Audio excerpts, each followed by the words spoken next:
What's up? What's up? Uncensored Minds reloaded, and we are here. The crew is ready to give you an amazing show tonight, episode 164.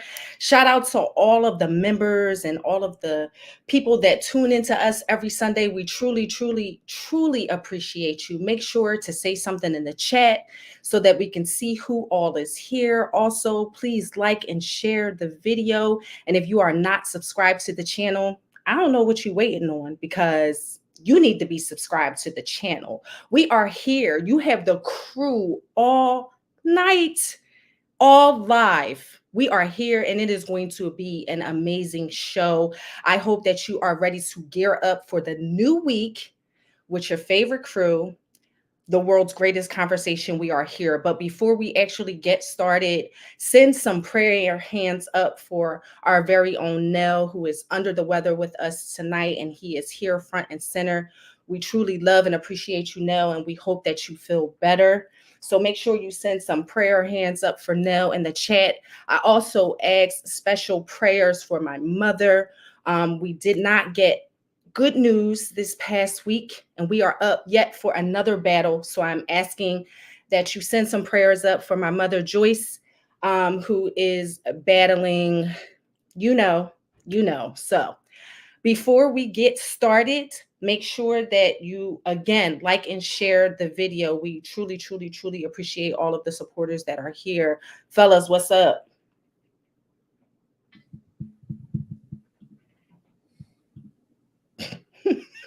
We coming, Aisha. We coming, Aisha. Hold up. We coming. We coming. No. What's up, Janine? I see everybody in the chat. What's up, everybody in the chat? Why I can't see now, man?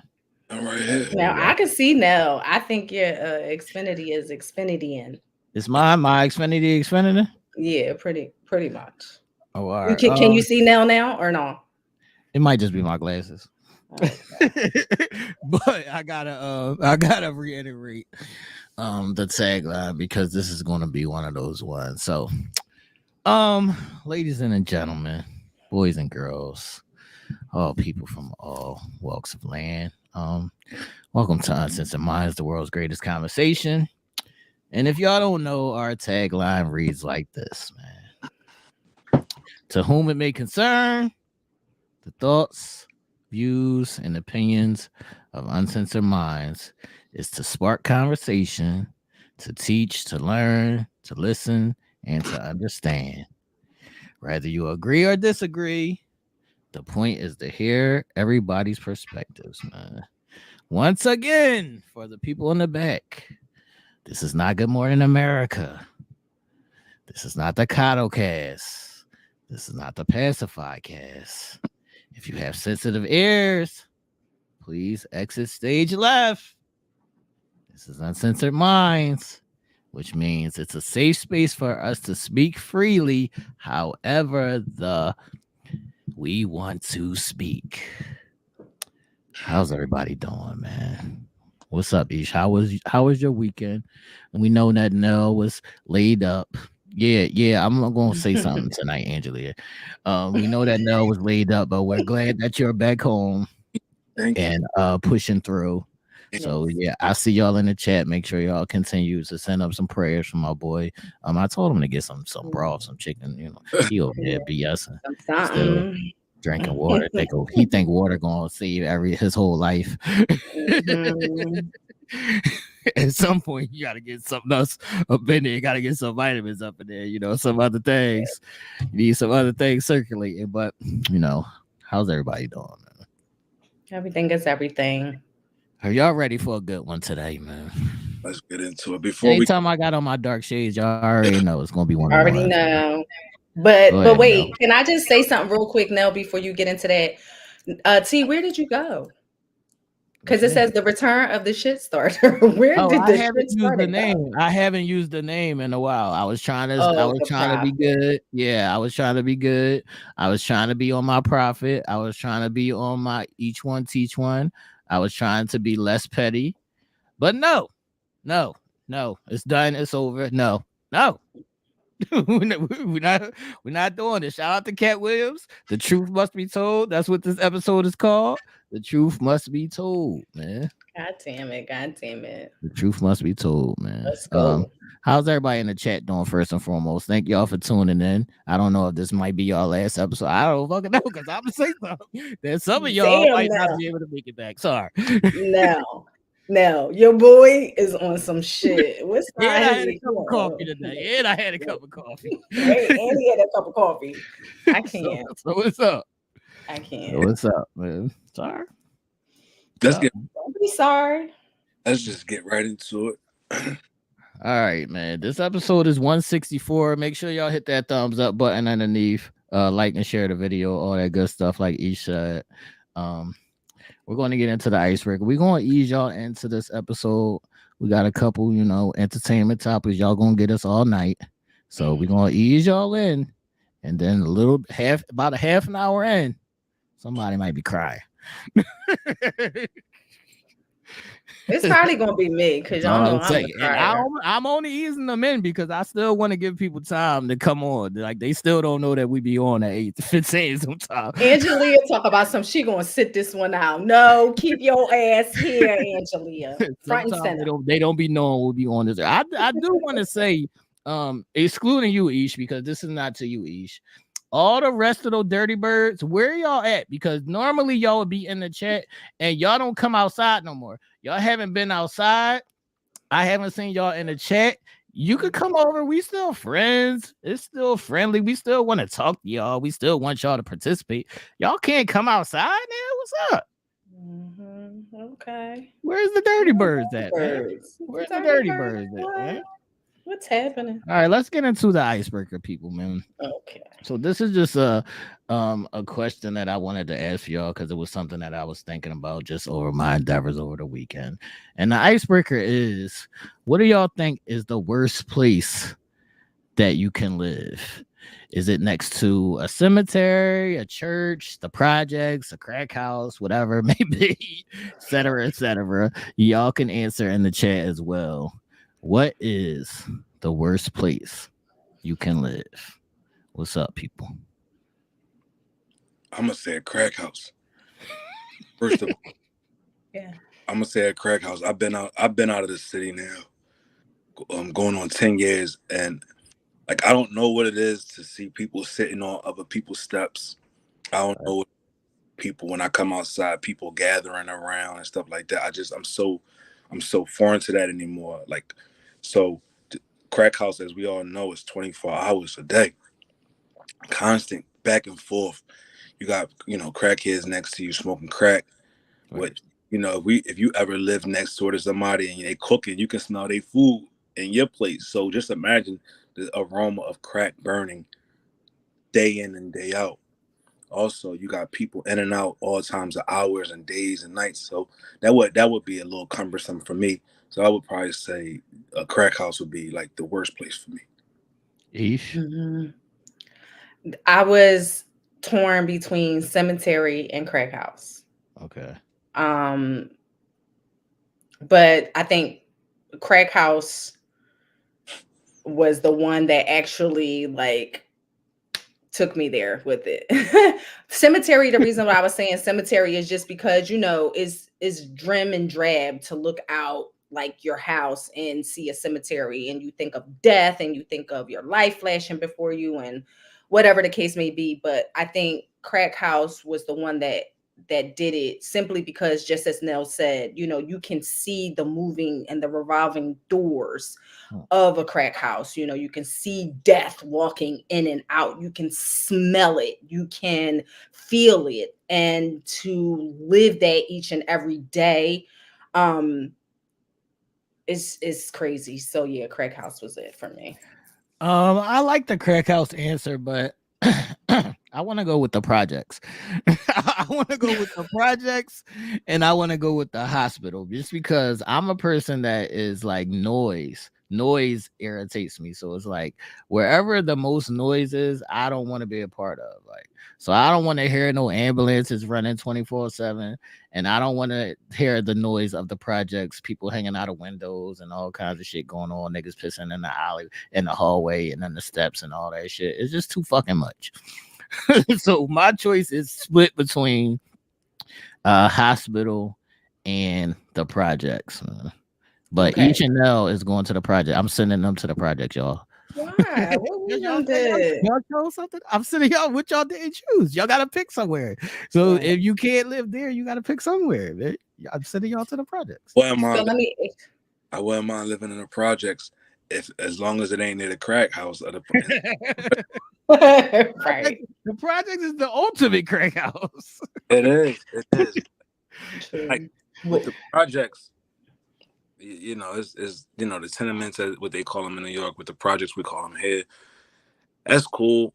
But just think, living next to a crack house, not only you gotta smell that shit, you gotta hear that shit, you might gotta safeguard your house because somebody might try to get in there and sell your shit. Right, So, but what I was saying about the noise, you know, some in the daytime, most of the time the crackheads be, you know, nodded out. It only be the crackheads be up all night. the So crackheads 24 hours a day, the noise is gonna be the noise. I'm not at home in the daytime. All right. So I'll get like a school. All right. I wouldn't be I can mad fuck with that. I can fuck with that. See, why did you say hospital? Well, what was your thoughts about the hospital? Like, It's the why? ambulance. It's a 24/7 ambulance noise. I don't want to hear that shit. Right. Yeah. It's noise for me. It's noise that upsets me. It's always noise, man. I see most of the people in the chat saying crack house.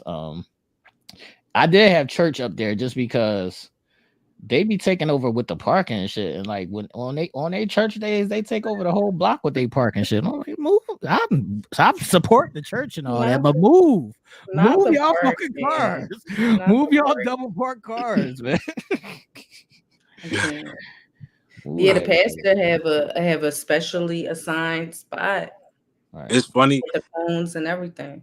I was thinking about this topic, not specifically this topic, but I was thinking something on the lines of this topic like a couple of days ago. I was like, damn, when you get older, your tolerance level is so short. Like what we used to do when we was kids, bouncing a basketball. We used to have like, why you care about bouncing a basketball at night? Like the noise that the older people would hear because they didn't look like hearing it. Now I hate to hear any kind of noise. Like facts. So I can dig it. The more older you get, the less patience you have for anything. Thanks. Yeah, I see some people saying the liquor store as well. How do y'all feel about the sober house? Lady B said the sober house. How do y'all feel about that? The sober house is I guess like a rehab. Yeah. Or you know, one of those kind of houses. They be kind of turned up too. You say no? We got them here. Yeah. Yeah, we do. Yeah. They be kind of turned up too. I know a couple of people that actually live in sober houses. They be kind of turned up. Right. Like they always got some shit going on with them.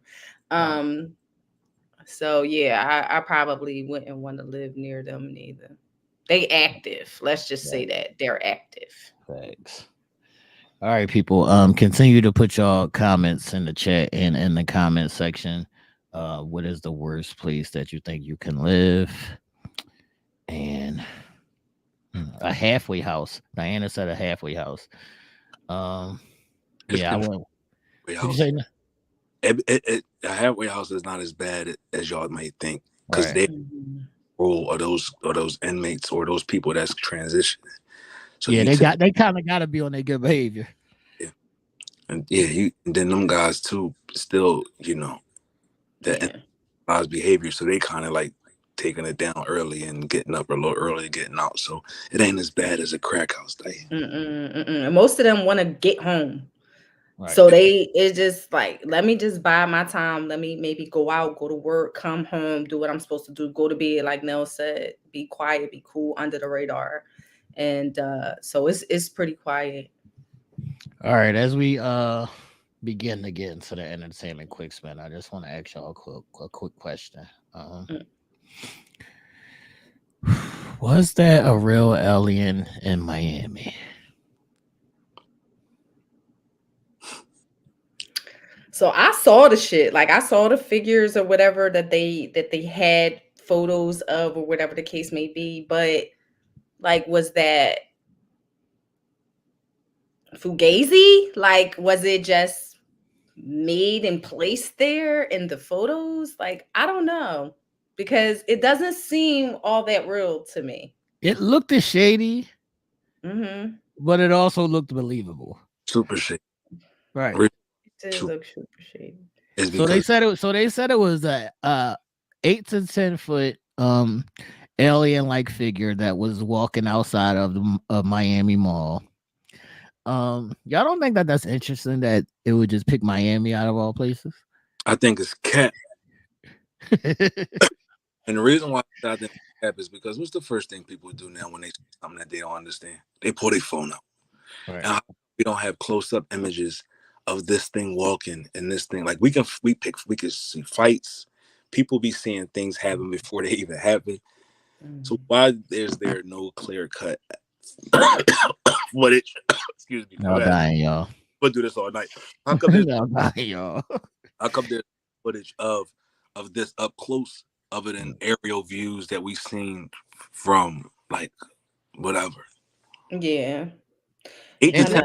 stupid big. Like if I seen some 8 to 10 foot, Yeah. like I'm out of there. Facts. I'm out of there. And they tried to play it off and say, you know, it was a bunch of, since they said, I seen somebody in the comments said it was 80 cop cars. They try to say because it was kids fighting and like having weapons at the mall, all kinds of uproar.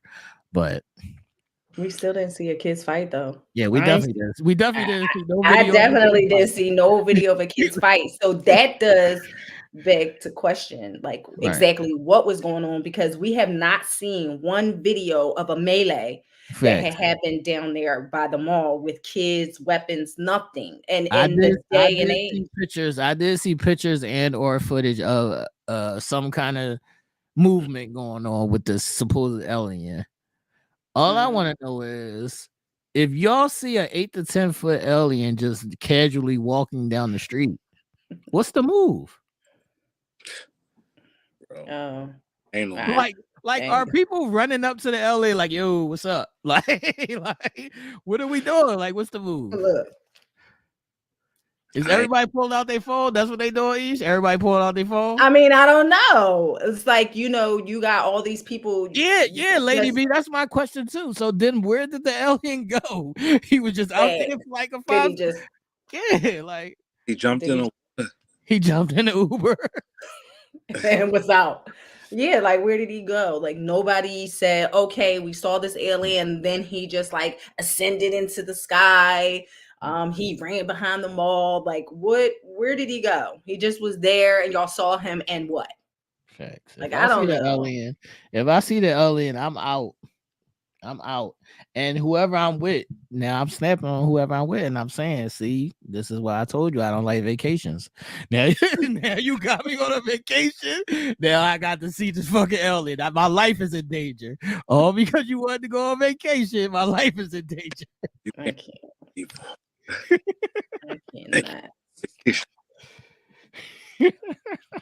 I cannot. Yeah, where is the cop car footage? I got questions. Like, what was happening? Like, yeah. Okay, body cam. They did not do enough explaining in this story. Yeah, we got body cams. We got dash cams. All kind of stuff. Where's that footage? Where is? I don't know. I don't know if I believe it. All right, people, before we get into our big entertainment topic of the night, I do want to address a certain list that had it's been released. There's said to be more to come. There were certain names that we know on the list. There are certain names that I didn't know. There's certain names that some people might be surprised. There's certain names that some people might not be surprised. But how do y'all feel about the Jeffrey Epstein private island client list? And for those who don't know, was said to be an island where people took private jets to go to this private island to do a lot of nasty things with underage. They were like breeding and grooming and growing basically underage kids and people for the rich and famous to come have their fun with, basically. Chill, I was one of them. Now cut Nell's them shit. on the list, y'all. Nell's name is on No, the list. no, because then we gonna fucking log him off now. His, We gonna log his ass off now. What are That's y'all thoughts? wild. Like I was flabbergasted by just a few of the names. Like No, did you just see a any few of names the on the names. list? yeah, I seen some names on there. One of the names, Which name stuck out to you? Whoopi Goldberg. You believe it? I used to have a crush on Whoopi I Goldberg. can't. I'm gonna talk about Whoopi Goldberg later, but go ahead. I developed a crush for Whoopi Goldberg at some point in my life, and it wasn't during The Color Purple, but her name was one of the names that intrigued me. But she did come on and speak about it and said she had no clue what that was, and she never been over there. And so I don't know. Ish, what name stuck out for you? Oprah. Oprah. Are you surprised? Do you believe it about Oprah? I'm very surprised. You know, this is why I miss benefit of the doubt. Because Do I you always believe it? want no, I don't believe it. You don't believe Oprah? You don't believe I don't Oprah's believe it. innocent I don't after? believe Chris Tucker. But I mean, listen, you know, that's the problem sometimes. You know, the problem sometimes is you don't see people doing certain things, but you don't know the inner workings of the mind of certain people either. You know what I mean? So Okay, now Michael Jackson's on this list. yes. Chris Tucker's name is on this list.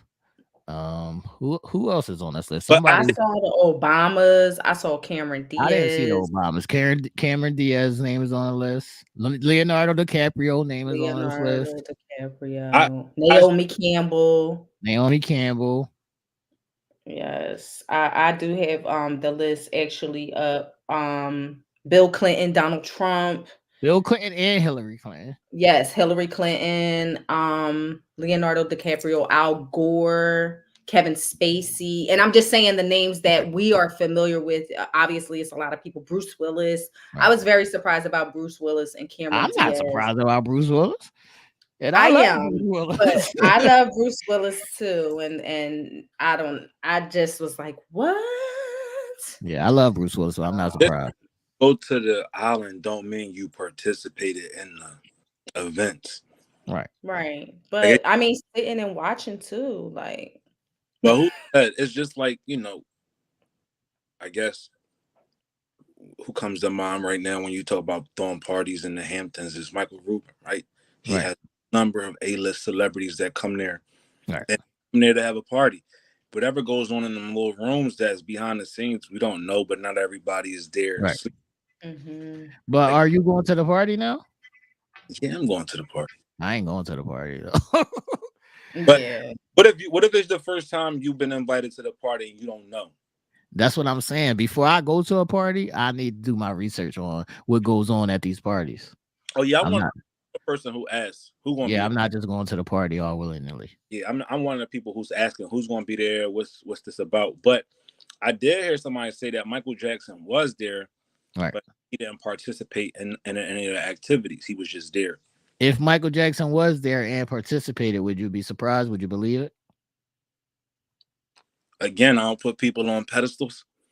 So I love Mike. Right. Mike is one of my favorites of all time.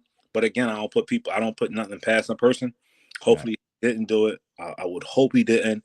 But shit, if it happened, it happened. And the people that got to deal with those consequences is the ones who got to deal with those consequences later on in life with God.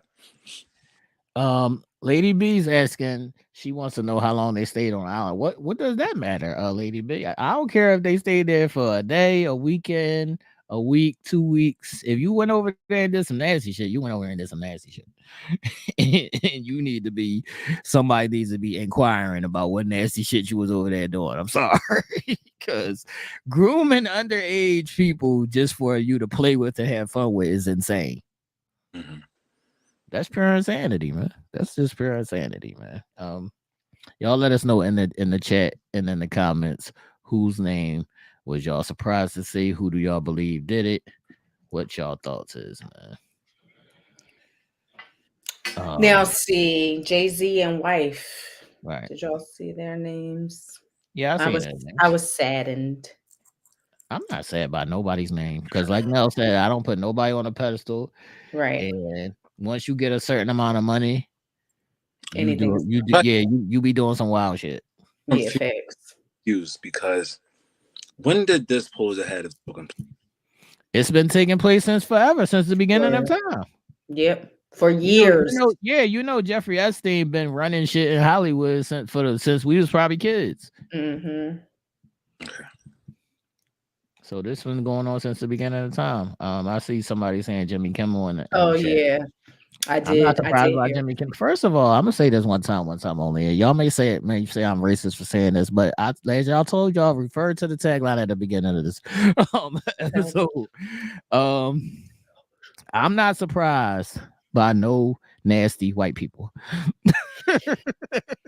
Sorry, it is what it is. They Sorry. be extra nasty. They be extra nasty. So it is what it is. I'm not gonna be never surprised by none of that nonsense, man. Yeah, What's they up, did dude? say 150 names with And more names more to come. Right, more names to to come. more names to come. Yep. And that's a lot of people. Like that's a lot of motherfuckers. Okay. For real. So I want to see who else ends up on there. And like I do have my favorite people, like people that I actually grow attached to, like in their talents, in their personal lives, etc. So I was thrown aback by some of the names. So I just, I'm interested to see who else ends up on that list. Now, just because you see a name on a list, do you look at them differently now that you see their name on a list? Because again, it wasn't like Right. it wasn't said, "Yo, we're going over here every time I take you on this island to party." Mhm. That you Yeah. out. Yeah. So I know. Me and T had a conversation about this. Right. Like I attach myself to people in different and various ways. So for me, I feel like yes, it would change my perception, even though they may not have partaked or Right. may not have partaken in the goings on of the island, but I'm sure you heard the buzz about what the island is about before you went over there. Or if you went over there and you didn't know what the buzz was about and you found out and discovered it when you was over there, Mm. like, did you leave? Did you stay? Did you But just that's what I'm party? saying. Like you're in. That's just like Noah was saying. Some people just went just because it was a private, exclusive island where you could take your people and not have the paparazzi and all that. But still, if you know the other things that are going on this island, I'm not going. Right.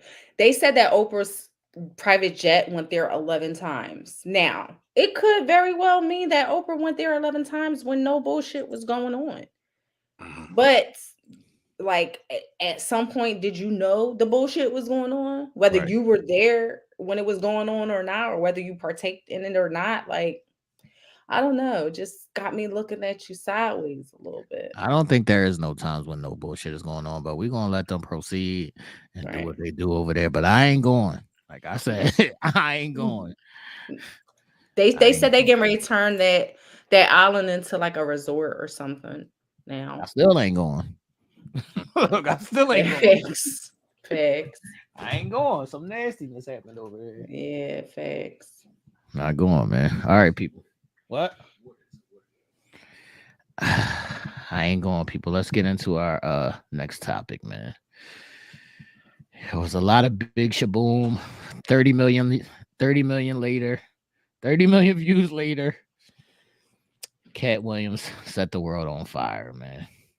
What happened, people? What's the word? Mm-mm. Well, as we know, Katt Williams went on Club Shay Shay, the Shannon Sharp show, and he let loose. I mean, he let loose from beginning to end. He held no there was no holds barred as far as Katt was concerned in regards to coming at individuals who stole his material, who sold their soul to the industry, who just was up there telling lies in regards to internet or Club Shay Shay or whatever the case may be. Katt sat down and he let it rip. He attacked everybody from Kevin Hart, who we love just from being from Philadelphia. He attacked Steve Harvey, Cedric the Entertainer, Ricky Smiley. He went in, and it had the social media platforms all up in a roar, and everybody was talking about it, and it has become the talk of the town. Nell, what are you saying about Katt letting loose on everybody in the comedic industry that you would think he would be friends with? What are you thinking? Ain't no friends in show business square now. This is to me. When I watched it like 3 times. I watched it from the first time. I watched it with after seeing people's comments, and then I watched it again from a whole total different standpoint. And the resounding message that came away from it is, this is what I talk about all the time. We build people up to bring them down. That's what you think this was? Leave it. That's what it's to an extent. Because what do we benefit and gain from exposing people who, like, what's the benefit of it? Is it are we jealous of their success because we didn't get that same success? And it could sound like, oh, I could have had that same success, but I didn't choose to go this route, right? And something that struck in core with me is he said Kevin Hart was an industry plant. They planted him there, and he's only got these positions because of people putting him in positions. We know him really, like, we've seen his growth. We've seen him hit the. I've been to the Laugh House on South Street several times and seen him do his stand-up before we even knew Kevin Hart was. Right. What we forget is he actually was in a low-budget film produced by Dame Dash called Paper Soldiers, which he got his start from up-and-coming and big rappers, Jay-Z, State Property. That put him on the map here in our city, and then helped transform him into the actor that we see today. Right? Why is it when a person gets to have a certain level of fame or catch a wave that we thought we were supposed to ride or whatever, do we got to talk down and dirty him? But what about the fact of them going on the show before him and talking about him? Kevin Hart? No, Ricky. everybody he talked about. So no, Ricky Smiley, right? No, it wasn't just Ricky Smiley. It was not just everybody Ricky, he talked about went on the show and talked about him. I get it. And that's the thing. The moment you open your mouth about someone, you're given the opportunity to have a conversation back. And that's cool. And he stood up for himself, right? He rebutted what they were saying. But it was certain parts of it that was just like, all right, cool, bro. I get it. Well, why are you mad because that person chose that role? How is that doing you a disservice because they chose to wear this, or they chose to do that, or they chose to do this? That's for their career. Now, I can understand the stealing of material. Right. I can understand somebody saying one thing and that's not the case. Like Ricky Smiley came on there and said that whole Money Mike scene was supposed to be mine, but Katt Williams stole it. Right. Ice Cube said, nah, we had multiple people audition for the role. It just so happened Katt Williams fit. Right. And he killed it because we let him ad-lib and do his own thing. So, that right there backs up his claim.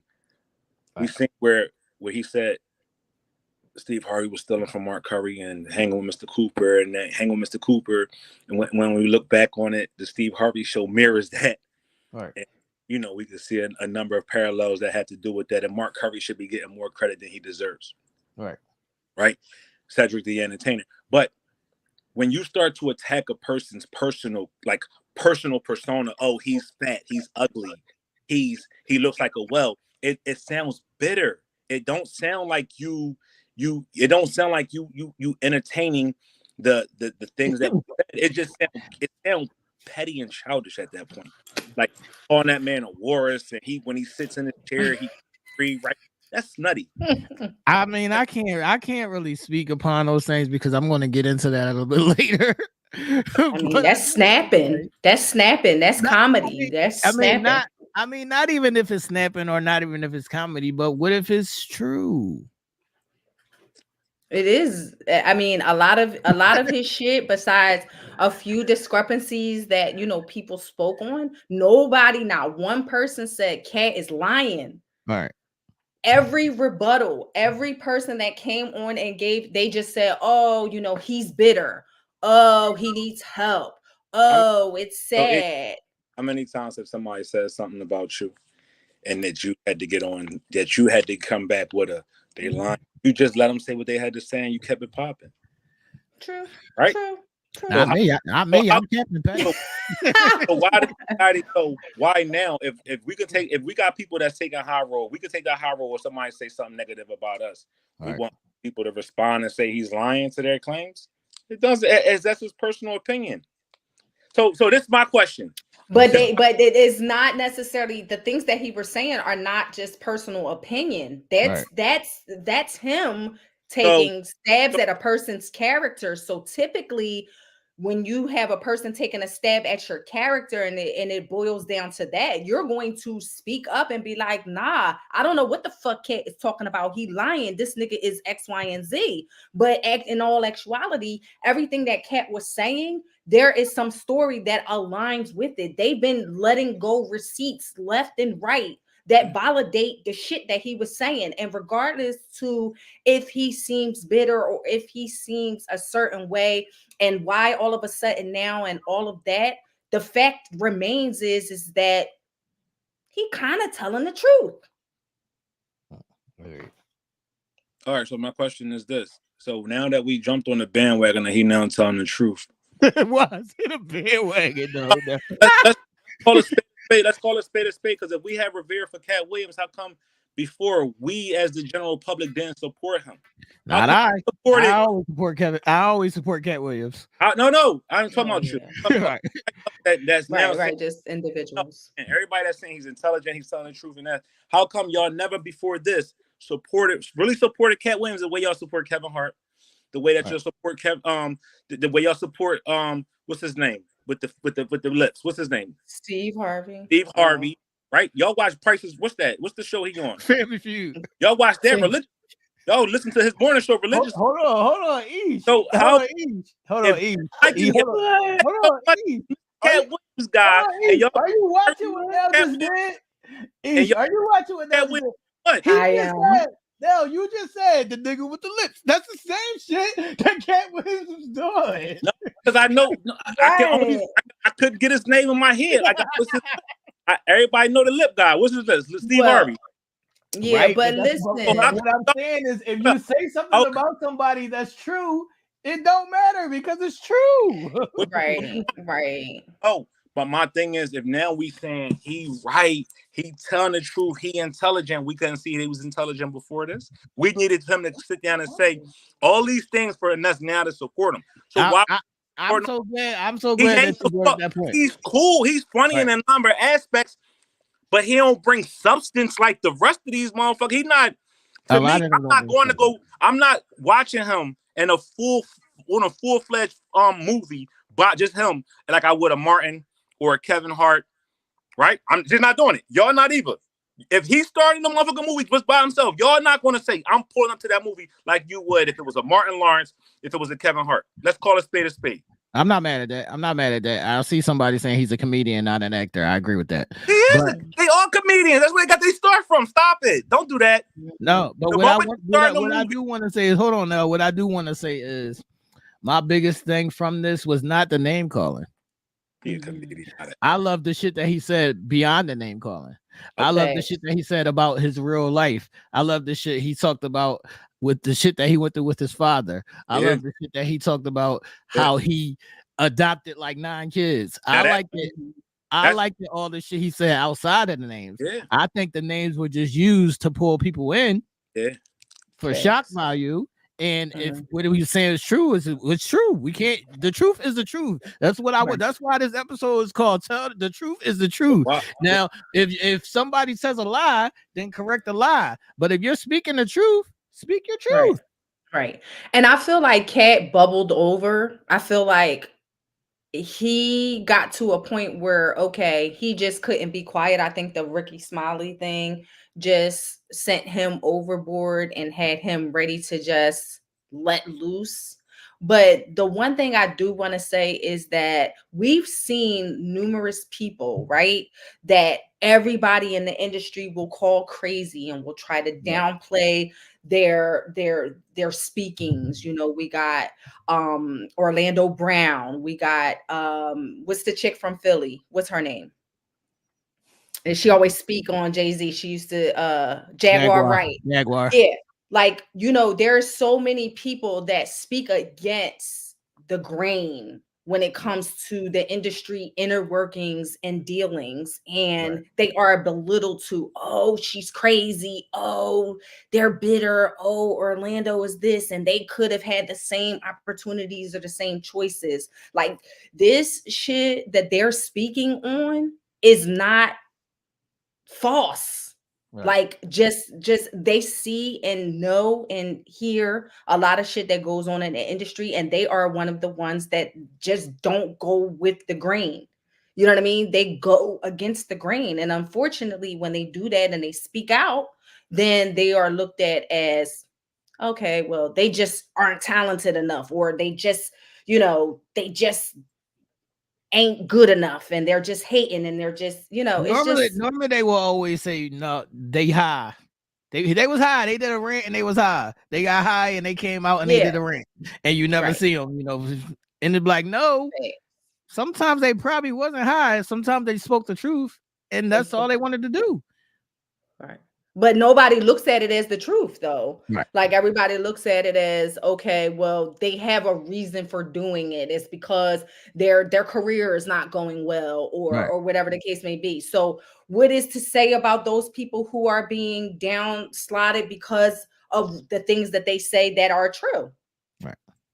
Okay, they're not that talented. They didn't make those choices. They didn't do this. They didn't do that.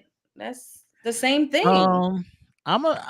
Katt Williams, I see your comment, Marilyn. Katt Williams has spoken about this before years ago, and I do know of some of these things being spoken about years ago, and they will sweep the shit under the rug, and they will say, well, I got more money than you, and that's how they eliminate you. Like, they can push you out of the way just because I got more money than you. So people not gonna believe a lot of shit that you're saying. If somebody else has more money than you, they'll just push you out of the way. But I do want to say that if it's true, it's true. I'm a Kevin Hart fan, but I don't think Kevin Hart's the funniest nigga. Sorry. But who said that he was the most funniest nigga ever, though? Like, that's not who's debating that. Like, who's debating that? But that's how they push comedians. Like, when Martin was the funniest nigga, they gave him all the movie roles. That's how it works in Hollywood. Whoever's time it is, they get all the movie roles. He's not deserving. Martin Lawrence ain't deserving of it. Martin Lawrence was deserving. Do you think Kevin Hart was deserving of it? Why not? He's not the funniest. So you gotta be the funniest to deserve a role?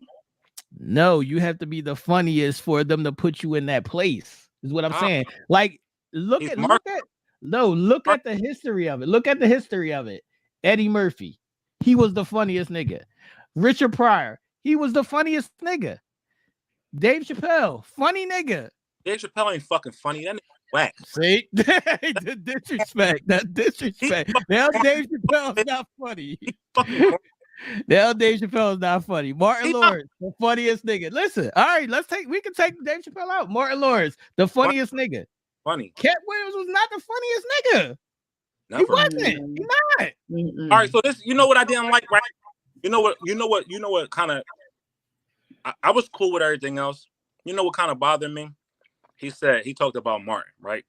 And he said Martin came to him when Martin was going through his shit, when he took his little hiatus, and said, Katt, when I come back, I want you to be in this movie with me. I know everybody else is blackballing you, and I know everybody else is whatever.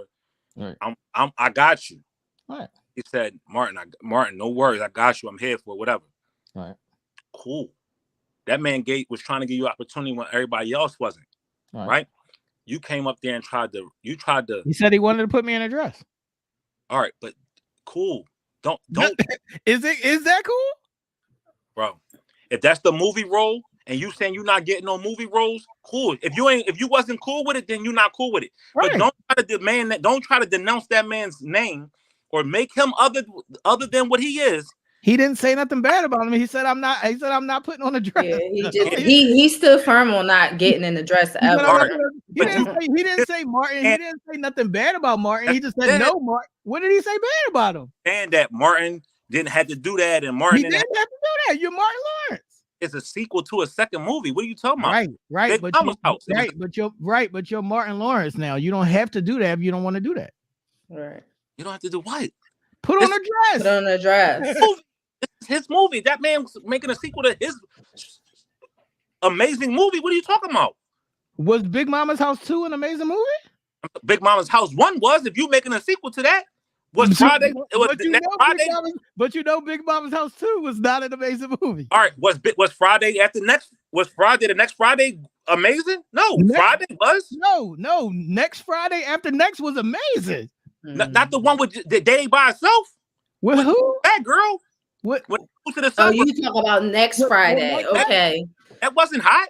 The Friday after next was the one that was hot. So next Friday wasn't fire. Fuck no. No, next Friday was not. With Friday. Pinky wasn't Friday. That's what I'm about to say. Hold on. No, Hold on now. Listen, next Friday was not Friday or Friday after next, but it wasn't trash. It wasn't Big Mama's House 2. Right. It wasn't Big Mama's House 2. It for damn sure wasn't Big Mama's House 2. Yeah, Big Mama's House 2 is not. It wasn't Big Mama's House 2. Sorry, it wasn't. Friday wasn't. Next Friday wasn't shit. Mike Epps as Day was fucking funny. He wasn't Chris Tucker. He wasn't Smokey. No, he was funny. Yeah. Chris Tucker, no. Day didn't become funny until next Friday the next when they was at security guards. So Day wasn't funny when he was high. and Pinky and Lady of Rage was chasing him around the car and all that shit. That shit wasn't funny. No, y'all let us know in the chat, man, if y'all think next Friday was funny or no, man. Nell trying to start some shit. That's all. Nell trying to start some shit. And Nell will stand with his Philly homegrown niggas for ever and a day. And I support you. That's what's up. Yeah, but that don't mean it's right.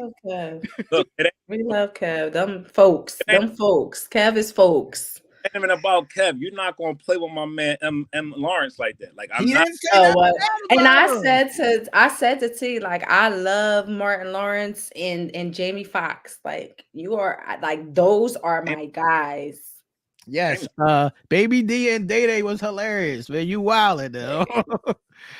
It wasn't hilarious. I mean, like, Pinky, come on. Yeah. Like, next Friday was. That's where Pinky come from. It's Pinky, nigga. That shit wasn't Pinky, nigga.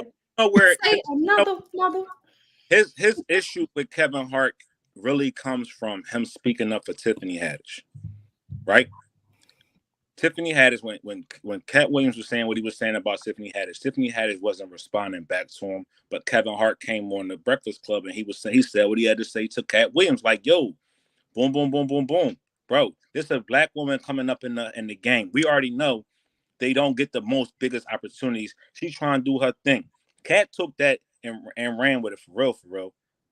Because after that, he kept coming at Kevin Hart because of whatever the case may be. Like, Kevin Hart was standing up for that black woman. Why we always talk about protecting black women, but when we do, you got this little motherfucker in the background want to now throw shade because he more successful than him. His movies is better than him. All right. I'm not mad at that. So as far as the challenge goes, if they go on the stage, who wins? Kevin. you lying to yourself, dog. Don't do that. Let me ask you a question. Whose stand-ups are more viral? What are we saying as individuals? Are we not more or less quoting more Kevin Hart? Not me. Not me. I'm sorry. And let me tell you this. Anybody who knows, and my mom loves Kev to death. You can't tell her nothing about Kevin. I know Kev. I know his folks. He is folks. I love him to death. But when I tell you Katt Williams would shut Kevin down. Katt not funny. So you telling me Kevin Hart not funny? No, I we're not didn't saying say that that. he's not funny. I We're did saying not that say when that. it comes I to didn't say stand-up that. comedy, I said when it right. that So- Katt will kill this bull. All right. So as we saying Katt gonna kill Martin. Nobody said that. Nobody said that. I just want to be clear. Nobody said that. Now, if we had to do that, I would say Martin over Katt. Right. But I Nobody would say said that. Katt over Kev. All right. All I'm saying is they promote Kevin because he's the clean cut person. Mhm. Do he not promote himself? He got his own. Yeah, absolutely. And he is but amazing I'm at talking what about he does. in the He sense is- of Hollywood. I'm talking about yeah, in he the is sense of Hollywood. talented. They Yes. promote him because he's easily to control. You can't Facts. control Katt Williams. Facts. I mean, and listen, if we want to talk and get technical, like we've seen Kevin come up through the ranks in Philly, the Laugh House and all of that stuff, to Ray, Spank, Naeem, all of them. All of them, they get mad love. Like nobody takes anything away from them at all whatsoever. But Katt is vicious. Yo, I love how we all like we people of the moment, for real. Like, and I'm not saying the three of us, Right. but more or less the people that's commenting. No, I agree with that. I agree with what you're about to say. I know what you're about to say. I agree with that. There is bandwagons and there is people that just jumping on people at a moment because Right. we sit up here and we forget what people have contributed. We forget things that we say. We forget how we regurgitate things that we hear. Let's not minimize Kevin Hart. That man has done amazing things for himself, because that's all that matters. If you're doing it for yourself and you coming up out of the slums of Philadelphia to put yourself into a position to be to win and putting other people on, that's amazing. And I think let's not let that get lost in translation, right? Because he's put a lot of people in position to win, right? That's what it's all about. And that's what Kevin, if we really, really sit back and we listen to what not Kevin Hart, what's his name, little guy? Katt Williams. Now he little guy. See these shots? See these shots you're throwing? These are shots. Guy. No, I'm got the clip loaded. I'm sick. But what Katt Williams was saying is, and his resounding message, what I heard is put people on. Right. And I will say, the gatekeepers that he was referring to, the Steve Harveys, right, Saturday entertainers, the Ricky Smileys of the world, cool. Them old guys ain't putting nobody on. But when we talk about other people that's putting people on, you can't say Kevin Hart ain't. You can't say Martin Lawrence ain't. You can't say Jamie Foxx is not. You can't say Mike Epps is not, because a lot of these people that they did movies with, they put people on. Now we can talk about the Steve Harveys and all them still on material because they're not funny. We don't look at them as being funny. I don't think I don't think Steve Harvey is funny. I don't think Saturday Entertainer is all that funny. I don't think Ricky Smiley is funny. But at the end of the day, we still too got a responsibility to ourselves to know what we're going to do and what we're not going to do. He made a choice of what he wasn't going to do, and he's sticking to that. Hopefully, he's standing on that, and that's all. That's his right. But if somebody else want to do what they want to do, that's their right. And who are we to tell them that they wrong for doing what they want to do? That's what I'm like. Like, all right, cool. Like, cool. I hear you, but what do it matter? Because what's going to stop? It kind of does matter, because if they was like we said, if they was sucking dick to get some of these roles, that don't matter to you. But why? No, why don't matter to you? You know why they don't matter to me? because my dick ain't going, my lips ain't going nobody's dick. I don't give a fuck about none of that. I don't like if that shit don't if that shit don't affect my household and it don't affect me as a person, I don't give a fuck what somebody else had to do to get there. That's what right. But But as a fan, if you preach one thing and then you move another way, I am going to kind of look at you different. If it comes out tomorrow that Jay-Z or Nas or any of my favorite rappers is gay, I am going to look at them in kind of way. Sorry. Why? Because y'all putting these motherfuckers on. No, it's not because of the pedestal. It's because they portrayed themselves as something. Right. So I think fuck that much. You don't see clearly that they human just like everybody else. Like we do. Okay, then don't portray yourself a certain way. Right. We've all done something that the next person might question. Damn, why you do that? Why you do that like that? And there's never nothing in my life that you're gonna portray as gay on me. I'm sorry. Right. And I think never happened. I'm not saying I'm not saying the portrayal gay. And not everybody that. So you put that on everybody? No, I'm not putting that on everybody. I'm saying that if that did happen, I gotta look at you a different way, dog. Put that on everybody. No, I'm not putting that. He didn't put that on everybody. Who did he put it on? He put that on certain people. But I think it's the people that actually had to speak on his name. Katt is basically saying, that whole interview was basically saying, I did it from the muscle. Right. I did it from the muscle. I didn't have to put on a dress. Right. I didn't have to go against my belief. I didn't have to get my dick that I will question that we not sitting up here questioning him at. What movie was that with the Beyonce joint and the Cuba Gooding Jr. joint? He was the choir director. He said, that was First Sunday. Gay. He was a gay fucking No, choir he wasn't. director. Yes, he was. That was he was eccentric. He was not gay. Now, I will sit and watch it with you. I will sit and watch it with you. He was not. Did he have on a dress? He did not have on a dress. He had on a pimp wig. Did he have on a dress? He did not have on a dress. He had on a pimp Stop wig. it. Stop. No, did he have on a dress? Not feminine. Was he not acting feminine? He was not. We can go back and we can watch it. He was not. He was not. He was like, I want all y'all to go watch it. He was a feminine. Go watch it. I'm confused. Go watch it. He was go watch it. Ricky Smiley was the one who wore a dress. Right. I didn't say him wear a dress. I said he was a feminine little ass. He was not feminine. Yes, he was. Hold on, no. He was not. Hold on, go back and watch it. Hold on, Ish. No. I didn't say Ricky. Listen. There's a difference from somebody, even if he did act feminine in a role, there's a difference from a nigga acting feminine or acting gay and a nigga in real life taking dick to get a role. Yeah. And if you go back and watch it, because he was not feminine in it. Go back and watch it. He was extra. He was not gay. He was not sweet. He was nothing of that caliber. Hold on now. No, push the button, man. What button? I'm on here. No, there's a difference from a nigga acting feminine in a movie and a nigga taking dick in real life. That's all I'm saying. No, but seriously, go look at it. But he said, I'm not compromising myself for a role. I'm not wearing a dress. Right. He never wore a dress. Feminine boy. He was a little feminine. He was not a feminine man. Listen to his lines. Go back and watch it, Nell. It was nothing necessarily.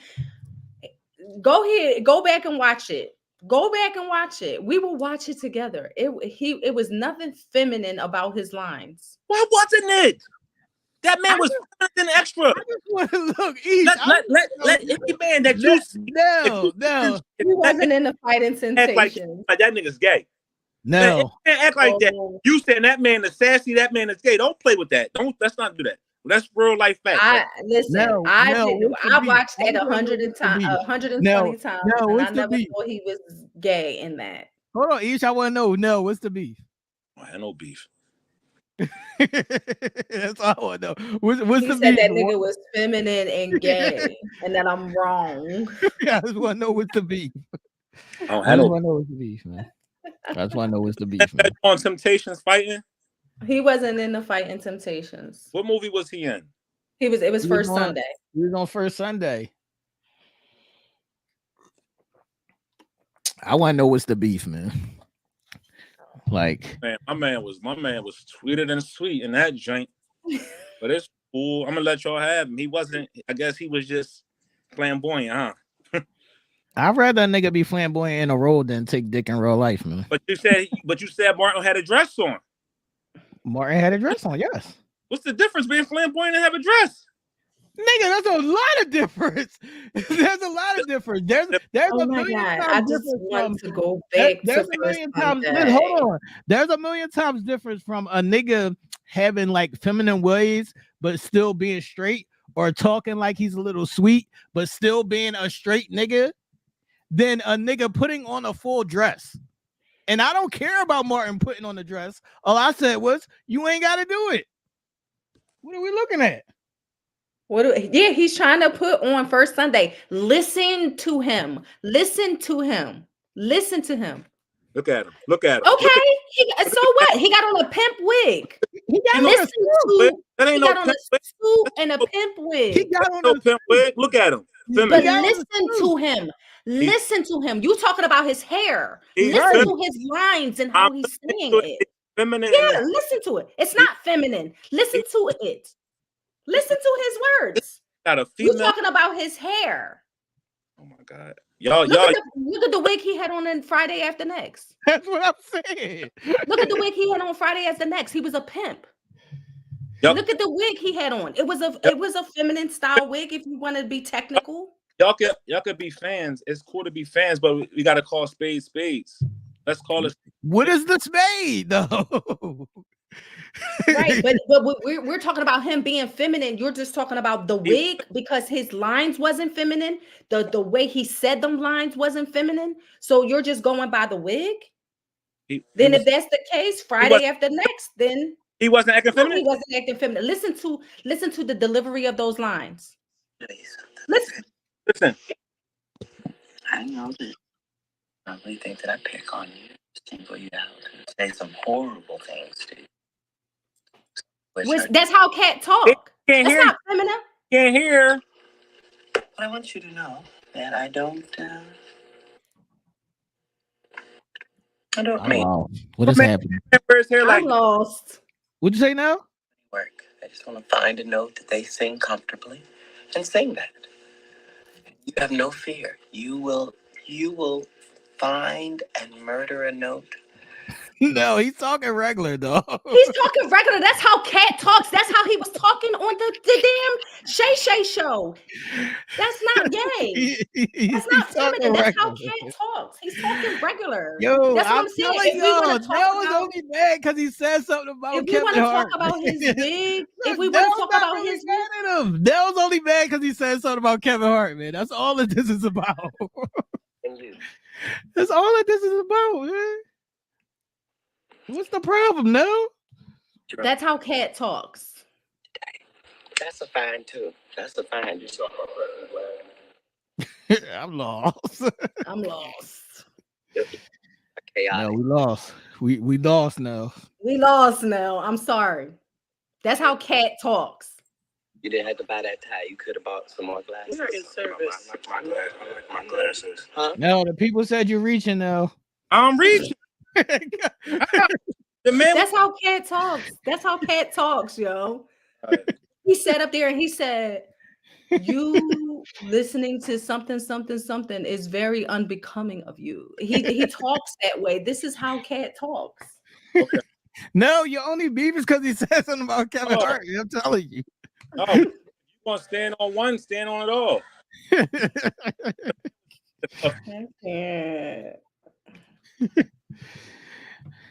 I can't. Let's move on, people. Yeah, Nell's only mad that he said something about Kevin Hart, man. And I love that you stand with your Philly people, Nell. But sometimes our Philly people be wrong too, dog. Sometimes our people be wrong, man. Yes. Okay, he's playing a choir director. Okay. Feminine choir director. That's not feminine. How is him dancing? Hold on. How Have you is- ever seen it? Feminine I'm choir. confused. How is that feminine? I'm so confused. Feminine choir director. Feminine choir director. I can't. Feminine Oh, director. okay. He is who he is. It's cool.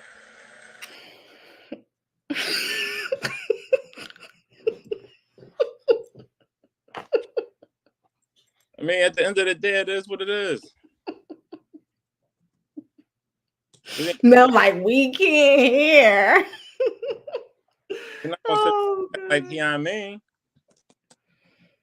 It's cool. Oh, man. People. But at the end of the day, it is like, what is we doing it for? What is we doing it for? T, you on mute or something? Sometimes nigga just gotta do some shit just because it needs to be done, man. Did it done? Yeah. Sometimes when a motherfucker is trying to pour the wool over everybody's eyes, you gotta let motherfuckers know that this is not really that. This is not really that. That's what it is. Sometimes you gotta let a motherfucker know what the real is. Like I said, sometimes the truth needs to be told. Whether people like it, don't like it, agree with it, don't agree with it. Sometimes the truth needs to be told, people. That's what it is. All right, people, we're going to move on. I'm glad that you're feeling better, though, now. I'm over here sweating like a motherfucker. That's what I'm saying. You sweating it out. You sweating it out. You sweating it out, dog. Well, good, brother. Helping me get better. Right. All right, people, we're going to do a quick dive into this manners list because I want to know what manners do you do, what manners absolutely annoy you, and what manners need to come back. So there is a list, and we will get into it, man. Some of these are triggers for Aisha. I'm just letting y'all know right now. So if y'all see Aisha a certain way, it's because she got triggered on the manners list, man.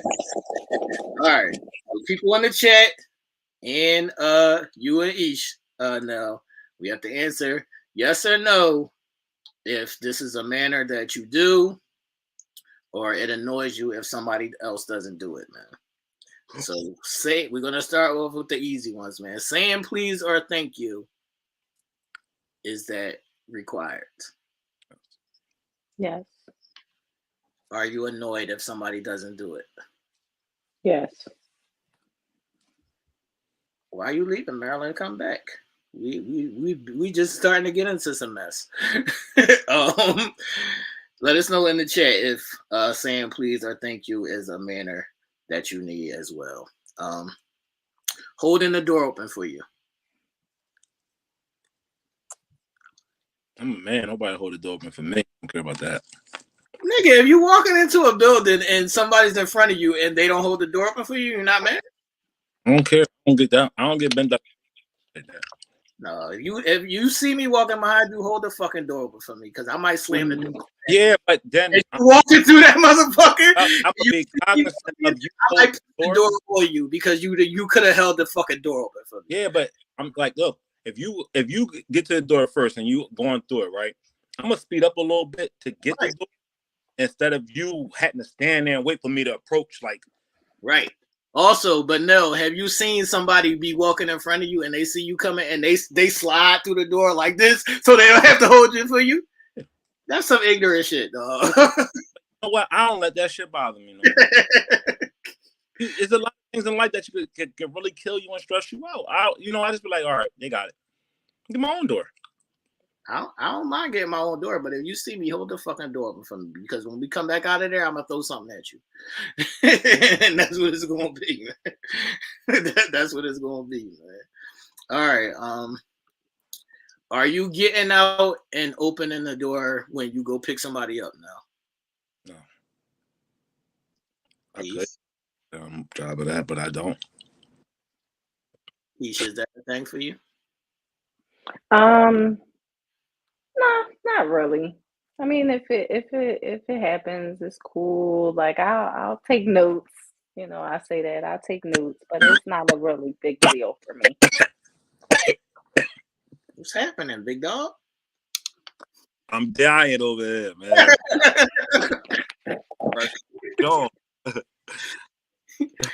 All right, this is one that's very near and dear to me. As y'all know, I have a teenager. Asking permission before you take things. Mm-hmm. Don't touch my shit without saying something, please. Yeah. I asked first. How do you feel about it being done to you? No, people know not to fucking play with me. It would tight, man. But look, if I let you on my space, I'm comfortable with you being in my space. I don't mind you touching shit because I invited you into my space. So everything in my space you can touch because I let you in there. So I don't really be tripping. I just don't be rummaging through my shit. But if it's something in here and you know what I mean, I don't mind. Yeah, no, ask, because I'm a snap on you. Yeah, don't just touch. I don't care. This one might hit you a little bit now. Cleaning up after yourself. Yeah, nigga, you know I don't play. We had this conversation a year ago. Particular person, yes. I don't. Yeah, you got to clean up after yourself. I don't live a nasty life, so. Ish. Yeah, no, I don't play that. The nasty, dirty, not cleaning up after yourself shit. Coming Nah. home and somebody take a shower or a bath and they leave the tub nasty.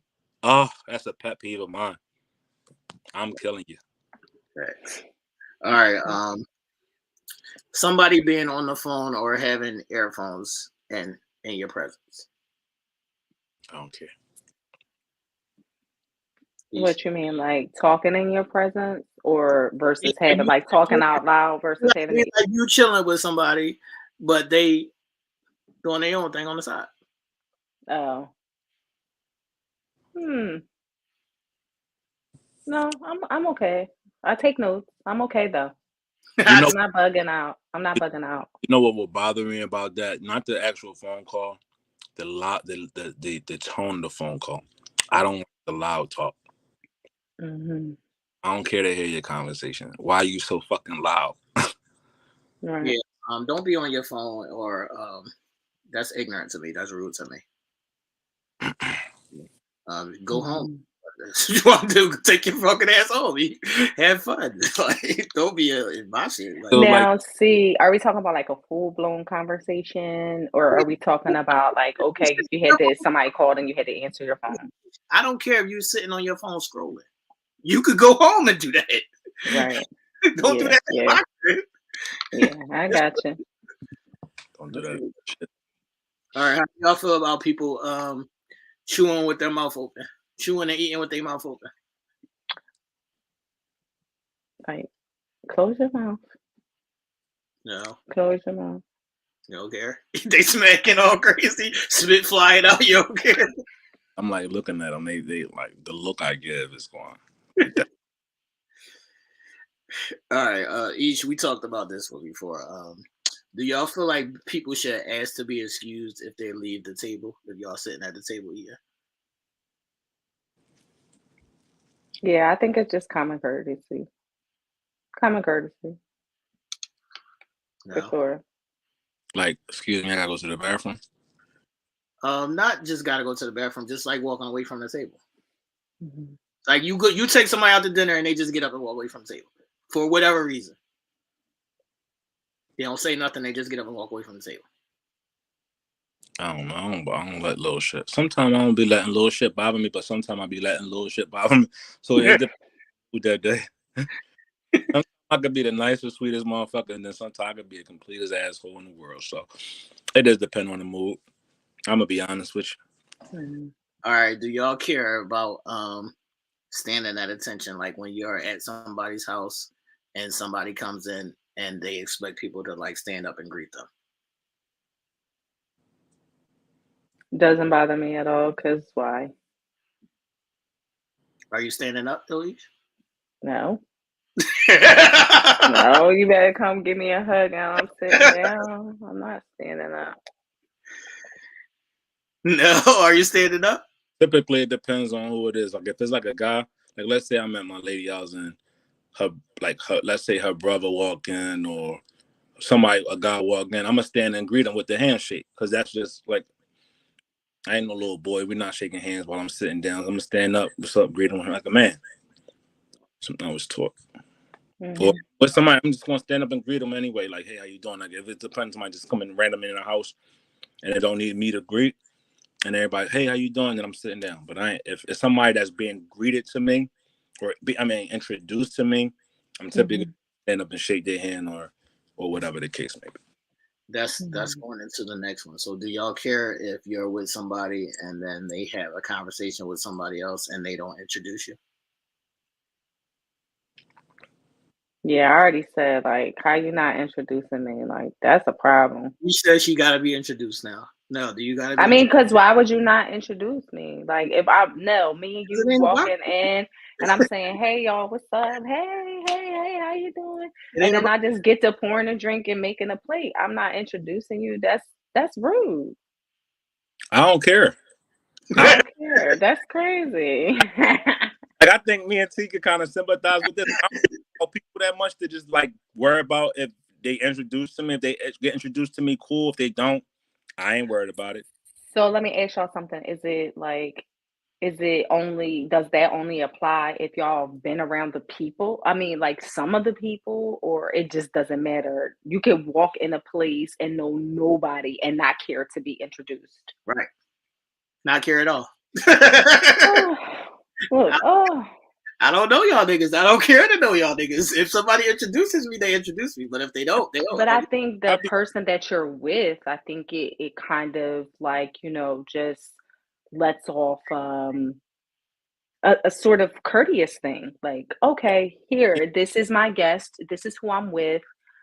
Right. Everybody meet him. Normally the people that I'm with know that I'm not a people person, so they know not to do that. Yeah, or I'm gonna just for the sake of just being sociable. Yeah. If I get introduced, I'm speaking back. If I don't, it's okay. I'm not going to say why you didn't introduce me to that person while we was in there. I don't. All right. It might be a female thing. Y'all want to be introduced. Right. Yeah, it could. It definitely. It could definitely. And I think vice versa. Like, I think when we walk into, say, a house full of people and we have y'all on our arm, it's just only right that we say, hey, this is, my friend Nell, or this is my man T, or whatever the case may be. Like, but Ish, if I tell you beforehand, you don't do all that Joe shit, are you gonna not do it? Yeah, I'm gonna not do it because you asked. It's something that you don't like, you know what I mean? But out of respect for you, like, I will want people to know who you are and acknowledge you who you are. Like, hey, what's up, Nell? Nice to meet you, man. Hey, T, what's good?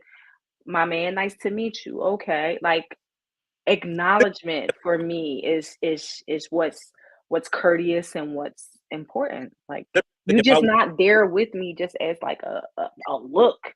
Like, you're there with me because you're someone, you're a person, and the individuals will acknowledge you as such. Oh, that's cool. But, typically if I walk in the room anyway, I'm gonna be like, hey, how y'all doing? Just get it out the way. Mm-hmm. I get introduced solely like, yo, this is my dude, or this and that case, that's cool. But if not, I ain't tripping. I ain't like in the car like, why the fuck did you in there? You already know. You know who you're dealing with. Right. If anything, I'd be in the back playing a cut anyway. Right. Yeah, that's what I'm saying. Like, even if I walk into a room, I'm not being all like, yo, hey, what's up to everybody? Like, it has to come to me. I'm not doing that. Like, that's not my character. I'm not doing it. Yeah. Sorry. Set my little ass right down. That's what I'm saying. All right. So what if somebody sneezes? Are you saying excuse me? Yeah. Yes. If you sneeze and somebody doesn't say excuse me, are you upset? Right. I am. How you let shit bother you like that? Yeah, like, I'm not like, well, damn, you couldn't say excuse me, but I'm a note. That's what I was gonna say. But I'm taking notes because just how don't give a fuck if I'm sneezing or not. All right. Now this was another one that bothered Ish. If you be late, Nigga, time is fucking money. If you coming to pick her up, y'all going out on a date, and you like 20 minutes late. Now she's upset. This is a trigger for her. She's fired up.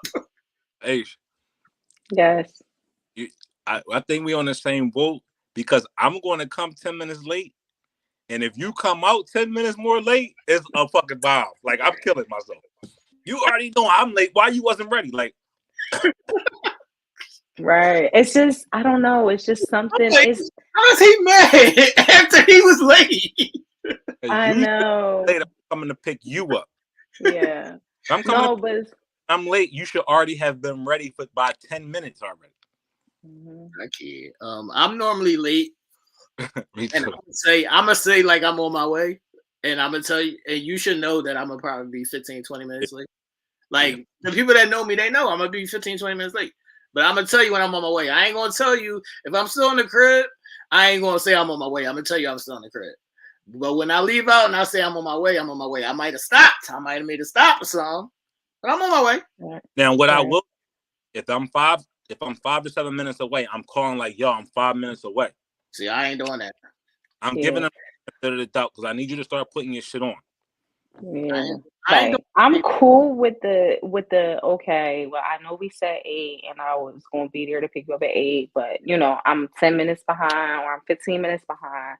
Like, you know, then maybe, you know, I might want to take an extra second to do something for me. Like if I'm sitting there at the door waiting for you or just waiting, that's troublesome for me because you're not saying anything and you're not communicating. I guess it's the lack of communication that would be bothersome to me, not necessarily if you're late. So if we got an 8 o'clock appointment, I'll get there at 10:15. You upset? 10:15 now, 2 hours and 15 minutes. She got her pajamas on. Yeah, I got my pajamas on. That's it. And I might not even answer the call at that point. 2 hours? No. I'm not tripping if somebody I'm normally always late. I'm not tripping if somebody late because 2 hours and 15 minutes late, T. Stop. 2 hours and 15 minutes late is ridiculous. Yeah, that's just hell pie right now. 2 hours and 15 minutes late is insane. Yeah, 2 hours and 15 minutes is crazy, but like 15 minutes to a half an hour. 15 minutes to a half. I don't know about a half an hour, but okay. But I pull up and smell good, and then you're gonna forget about all that. Like looking and smelling good. About all that. That could very well be the case. We got a couple more. This is a big one for everybody on the panel and people in the chat. Man, I need y'all to tell the honest to God truth, man. On both ends, do you do it and do you expect it to be done, man? Here it is. Apologize. Mm-hmm. I do it and I expect it to be done. Yeah. That shit now. Like I'm big on apologizing and also receiving apologies the same way it was delivered to me. You know what I mean? Mm-hmm. It's necessary. You know what I mean? Yeah, we gotta apologize. We can't just be going by like, oh, that's just what I said and I meant what I. Yeah, you could have meant what you said and had, you could have had that whatever thought that you had, but it's sometimes our delivery get way wacky. Right. And our intentions may be good with the message that we try and deliver it, but we get spirited, and sometimes we don't realize the spirit that comes forth when we convey our message, and it could take that whole message that you was trying to say and take it to a whole different level. Sometimes we just gotta let a person know that I apologize for the way it landed on you. It wasn't meant to be disrespectful, just informational. But I could have delivered it. Is there such thing as too many apologies? I like all my apologies. No, but listen, I was told that I apologize too much. Yeah, sometimes you do OD. Yeah, you do. But I still wouldn't tell you that's too many apologies. But sometimes you do OD. But I still wouldn't. Yes, they was like, you apologize too fucking much. What you apologizing for? And I'm just like, I mean, at this point, I don't know. Because, if I was apologizing to something that I felt might have been out of pocket or disrespectful, you don't seem to think so. No, do you want apologies for the smallest shit? No. I do. I'm so petty. I want an apology for the smallest shit. Smallest shit. The smallest shit is like if we laid in the bed and you tap me the wrong way, like you hit me or some shit, like you hit me with your elbow. Yeah, that's me. I want My an fault. No, Yeah, that's me. My yeah, that's fault. it. Grow up. Come on. I want an apology, dog. So if her feet scrape you, then you want an apology? Because watch what you doing. Watch what you doing. I ain't that. But I mean, it's, My apologies need to be like when it's like ultimately being disrespectful. Anything. Because I dish it. Like I dish it. So if I could dish it, I could take it. But I don't mind apologizing, but I want my apologies. And I'm going to let you know. Apologize. I'm going to say it. Apologize. damn. Yeah. you gonna Motherfucker, say apologize? you want an apology for that? Yep. Watch your ladies when y'all land the tea. Thanks. I'm a foot person. Don't put your feet on me. All right, so let me ask you a question. You're laying in the bed and she fart. Do you want an apology for that? No, I don't want to apologize. I'm gonna laugh at that. I'm not. I don't want to. It gotta be like a violation. Like you gotta have to do something to me. Like you either like if we watching TV and you be like, yo, I'll be like, yo, I told you this come on at 8:00, and you be like, you tell me a different time, and then I show you that you're wrong. I'm gonna say apologize. I'm gonna say apologize. You was wrong. Apologize. The fuck. If you wrong, apologize. That's the beauty with people. See, like everybody got their own little quirks with them, and everybody got what they need and what they don't need. That's dope. All right, no, I got one for you. I need to know if you're ready for this, man. I'm ready. Are you sharing your gummy bears? Believe it or not, I am not a stingy person. I'm gummy. Bear. Even if it's my last, right? I'm sharing my gummy bears. Mm-hmm. I am. That's sweet now. Aisha, are you sharing? Are you sharing your last Cheeto? No. Yeah, I am. I will give. I promise. No, I really am. Like you would think that I'm not. Oh, my chest. But I am definitely one to share like my last bite of food. All right, let us know in the chat as y'all share y'all last piece of food or your last of whatever. Now, what's up? Out at dinner, and they want some of your food. I'm sharing. I don't mind sharing. I don't mind sharing. Like I don't not the unshareable kind guy. Like you can have whatever I got. I normally do that. Like when I do go out to dinner, I normally say I'm gonna order this and you order something different so we can share. Nice. Yeah, that's what I was gonna say. Okay, so when we all go out to eat, if that ever happens, just know that I'm gonna order what I want to eat. And I will be eating some of Nell's and some of yours. Just know that will happen. You should see all our shit. I'm eating y'all shit. Yeah, I'm gonna share. I try to be as considerate as I possibly can. Like I'm asking, yo, you need me to do anything before I get home? You need anything, or you want this, or whatever? You got gas in your car, or whatever? I'm doing that type of shit. All right, the last one is: are you walking on the outside now? Yeah, I'm walking inside. I was taught that as a child. You showing off your situation by putting it outside. What do you mean by showing off your situation? Like not showing it. Like you. Like the old saying is that you're broadcasting, like you're pimping her out is when she walks on. Oh shit, you was a pimp now if you let her walk on the outside. Oh shit. Somebody an older person said to me that you're showing off, like you're advertising her. And by having her on the inside of you, you're protecting her. Okay. Yeah. That was a major thing for E. She said that makes her feel protected. No, are you walking back if y'all split the pool? No. You're not superstitious? No. That was in me for a long time. It still be in a lot of people, so I understand it. If they do it, like if they walk back or if they ask me to walk back, then I'll do it. But if it's just on me, I probably wouldn't walk back. Yeah, I'm splitting pool. Know how to not split a pool. Like, yeah, I ain't never know how to pool like that. That don't bother me. The pole splitting. Yeah. All right, people, that don't bother me either. That was our manners list. Let us know your number one thing on the manners list that you missed that people don't do anymore, or that people absolutely have to do.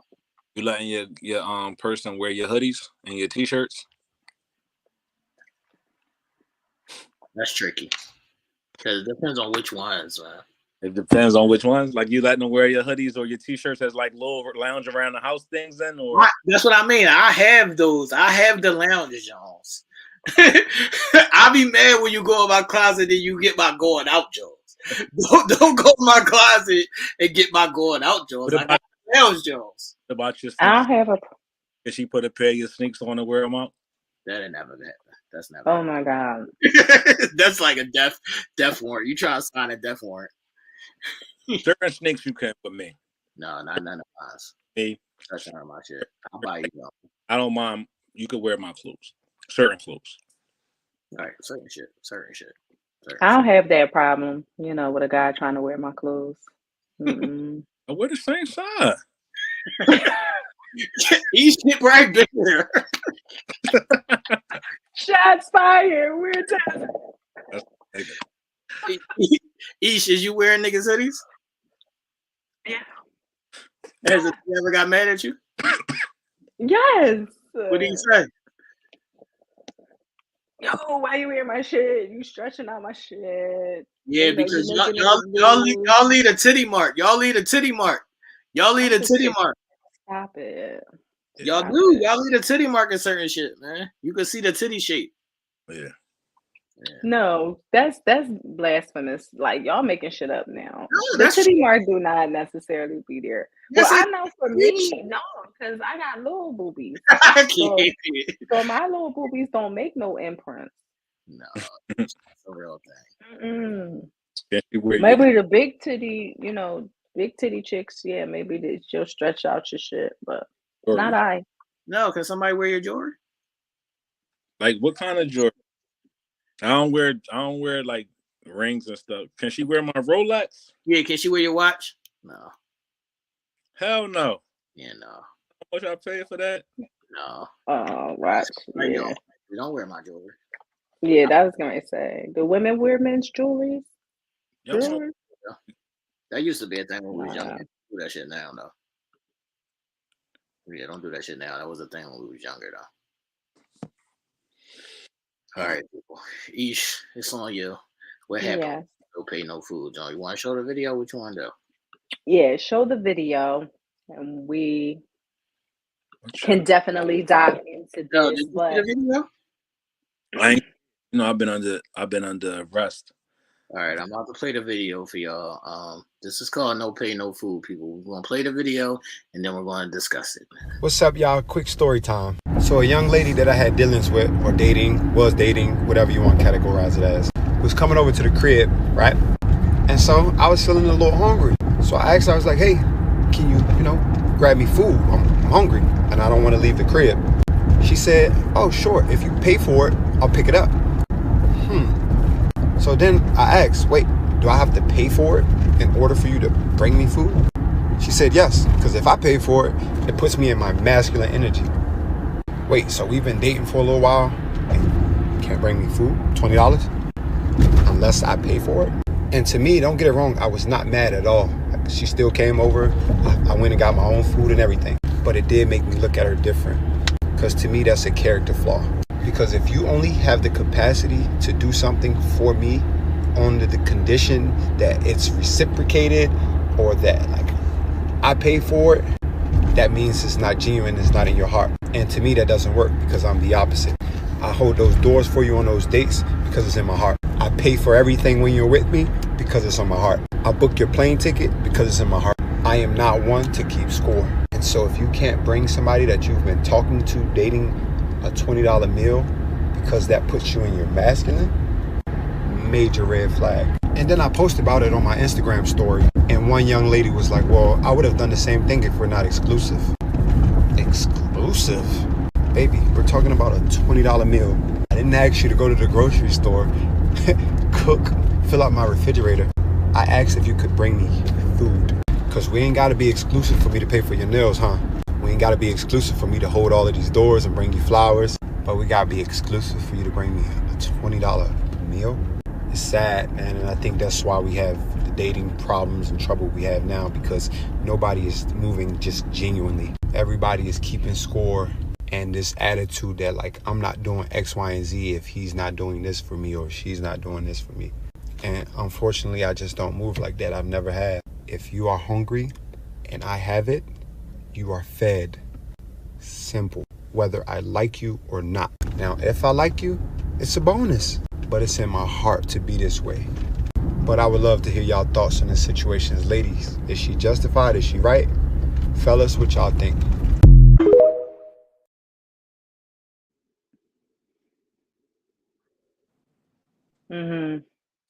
So I saw this and immediately I wanted to send it to the guys because I definitely agreed with him 125%. As a woman that, you know, doesn't love under the condition of having to receive in order to give, I felt like this was important to like highlight a little bit and discuss because there are a lot of women that move this way, that move this way because they're not receiving, they're not getting it back, and they're living in a masculine space if they extend these things first. So let's just say I am coming to the meeting. Let's just say, well, I'm not going to not come to the meeting with something to eat if I want to feed y'all because I'm not going to get nothing in return. That's just not how women should operate. I feel like, and T, you and I talked about this a little bit earlier, just operating in a space that you want to operate in, not on the basis of receiving anything in return or getting anything back or having the same things done equivalent to you. You should be doing things from your heart, from a genuine space, from a genuine place. And if it costs you a little bit out of your pocket to feed that man, whether you guys are newly dating, whether you're not really dating, whether this is somebody that you know, or whatever the case may be, go ahead and feed that man. What is so wrong with doing something genuinely from the heart to a person? Nothing. No. Doesn't it sound real familiar? If you take out the food and put just general, just doing something, isn't this what we talked about last week where somebody said, if this person, I'm not chasing after a person? It's almost the same thing. If you have it in your heart for somebody, go and do it. If you want that to happen, if you want it, go get it. It don't matter what the other person is doing, just do it. Because that shows who you are.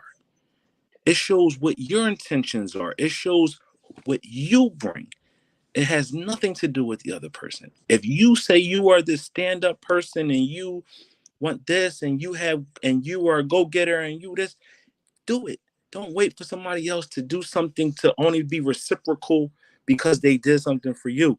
And I know we talking about a $20 meal, but that spoke volumes in a whole sense of, if you want it, go make it happen. Stop waiting for somebody else to make it happen. If you say this is who you want and this is what you want to be and this is what you want to do, don't wait for somebody else to give it to you. Go get it. And if that means you got to be the aggressor, be the aggressor. If that means you got to do what you got to do to go the extra mile to get what you want, then do that. Because what ultimately happens is you benefit from that. Can you all answer that? Yeah, and I get you, Diana, and I think that's what a lot of women, reflect upon, the fact that it is not reciprocated. But if you have that big genuine heart, if somebody's going to ask you for something, then typically you're going to do it But because that is just your heart. that question is asked a lot of times. And me and T, you see how we just said, you see this comment? You see how he just said, you see this comment? Because it's crazy to us. You know why? It's because We do it all the time, where we feed or we hunt or we pursue, and all they tell us is our presence is key. As long as I'm present, then you winning, right? So shouldn't the whole circle be that same way? If you have that person's presence, does it matter?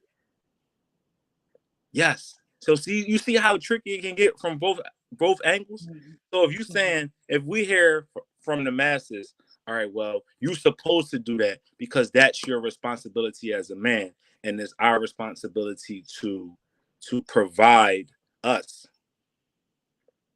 Do we get anything in return other than just your presence? Right. Are we getting something tangible other than your presence? So when you look at it from a standpoint like that, why don't you encompass it saying, damn, if I'm telling him my presence is power, then shouldn't his presence in my life be power as well? And we figure it out and we do it together. And now we're starting to grow and we're starting to blend in together and we're starting to do for each other. And not doing it because it's a chore, but doing it because we really want to do it. What's your question? That's how we should look at it. Like, I'm doing this because I genuinely want to do it. We call ourselves good people. We call ourselves genuine people. We call ourselves people that have substance. So if you have substance, then why are you requiring someone else to do something for you in order for you to move? You should do it because you want to do it. Yes, we all want to be reciprocated in the end. We all want to feel appreciated. We all want to feel wanted. We all want to feel needed. We all want to feel, again, appreciated. But the appreciation starts within yourself at first, because this is really what you wanted to do. You had a question?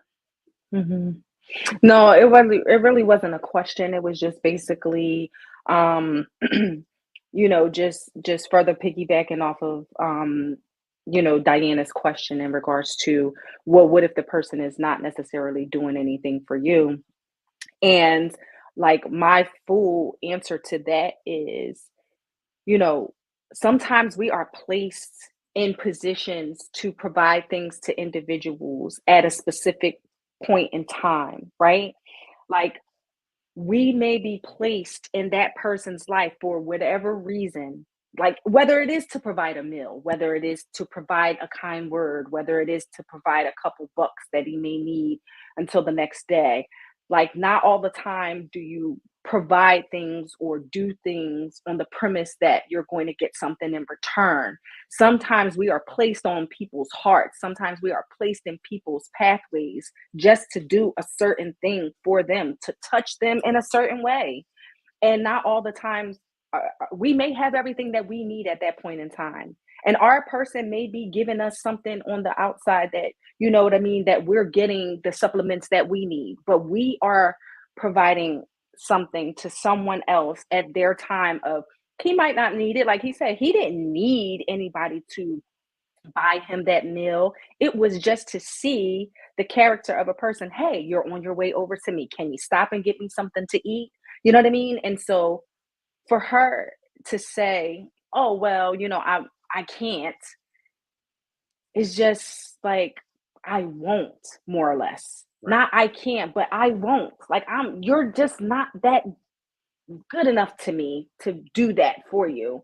And I think we take away from ourselves when we react that way, or when we move in that energy, because it's really breaking down our character flaws. You know what? I gotta get this out because it's like it's there. You never know how a person. What's the saying? You never know how hard a person was going until they part. Right?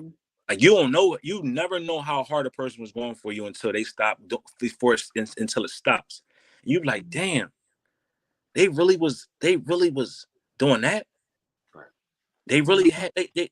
And you don't see that shit until the end. And then what happens is we be so caught up in our own self that we'll say, well, they wasn't genuine because they stopped doing it. So that if they really gave a fuck, they wouldn't have stopped. But people got their point that they reach, that like, it's like, all right, cool. I'm doing all this because I really want to, and I really wanted to benefit this person. but the appreciation never comes after it. And that's a terrible feeling. That's a disease that people have. It's called selfishness. We all want what we want, but we all sometimes don't look past our nose and see the big picture. Because Ish said something that resonated with what my thoughts were. Was you never know what somebody is giving you at that moment that you wasn't able to get from someone else or give to yourself. It could just be stability. It could just be a clear conscious mind of knowing you got somebody there that got your back. You got somebody that's riding with you.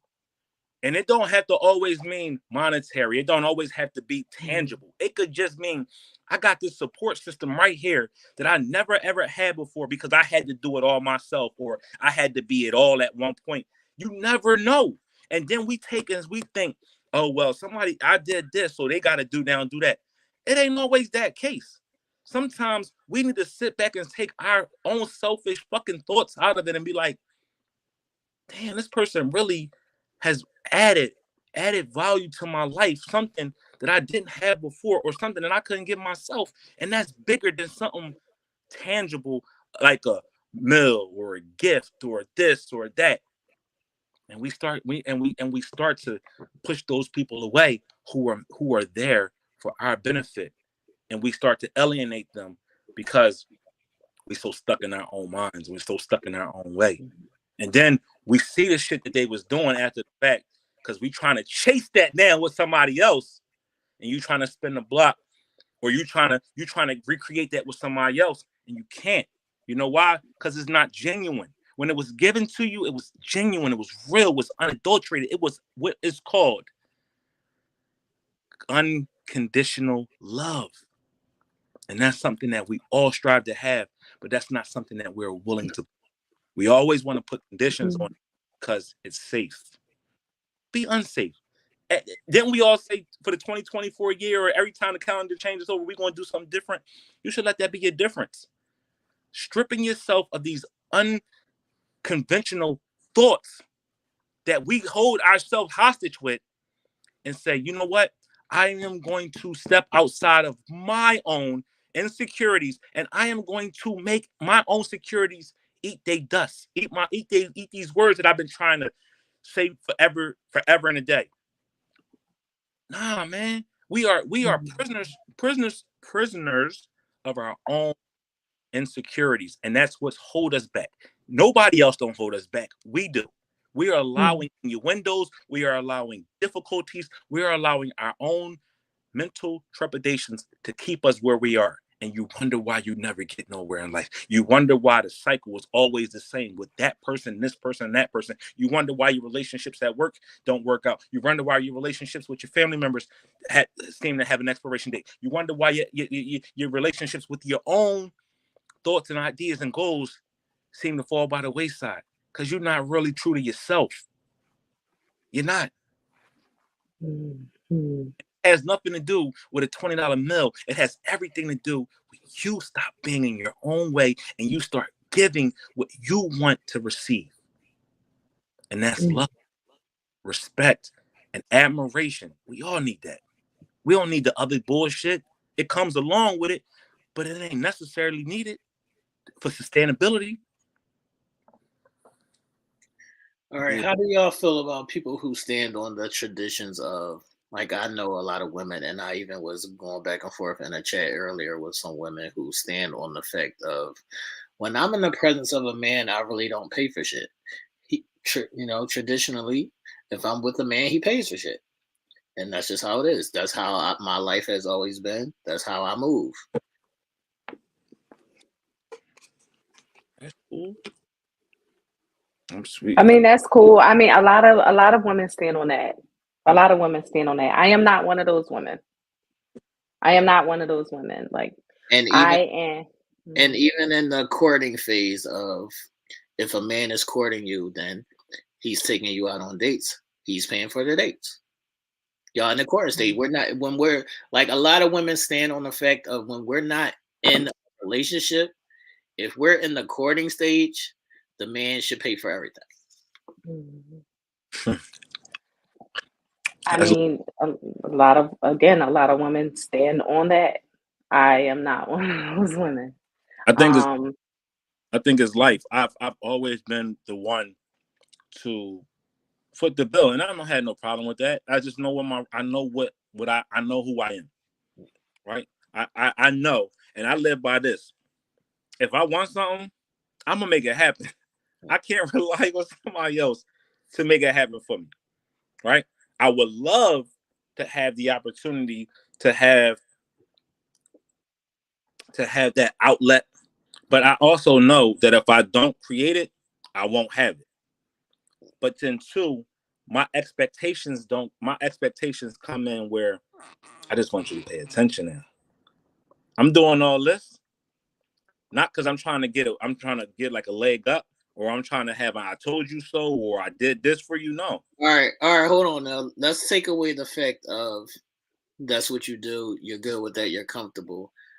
Do you feel any type of way, or is it a thought to you if it's expected by her that every time y'all do anything, every time that she just expects you to pay for it?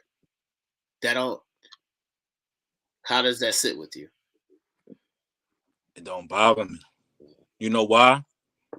Because I said if I'm going out to eat, I'm gonna eat, and if I gotta pay, I gotta pay, and if it's expected me to pay, okay.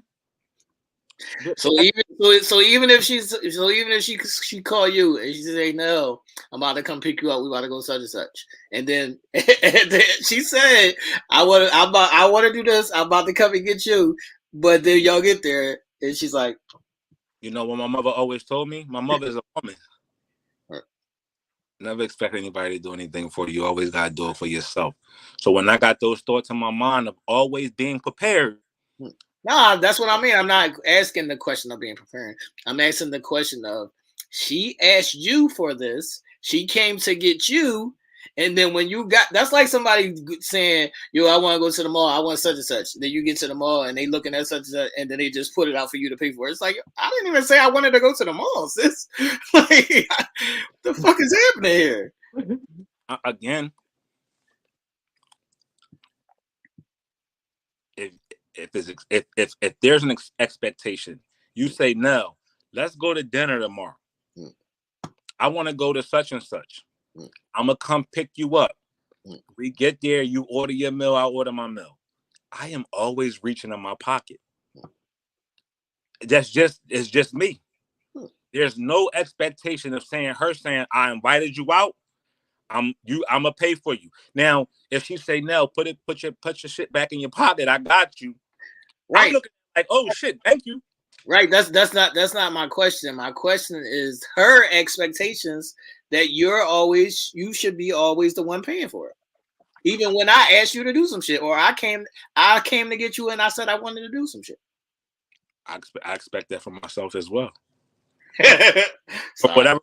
It's crazy. It might sound crazy, but that's just me. I expect me to always put whenever I'm in the equation, I'm always going to have my expectations covered. Because if I'm asked out, I got a problem with that. Right. Now I got a problem with that. Now on the back end, if you realize you got somebody like that, then I need you to pay attention to me. That's what I mean. She's not paying attention to you. She's just yeah. So that expectation, because it's always gonna get covered. I need you to pay attention to the little shit. That's what I mean.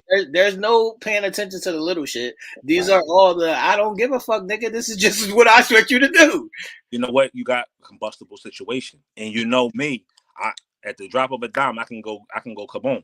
Right. So now you playing with somebody. You playing with fire, because I speaks up, and I'm gonna let it be known. This ain't that type of party, love. You dealing with a real one. You dealing with somebody who really, really wanted run to be there.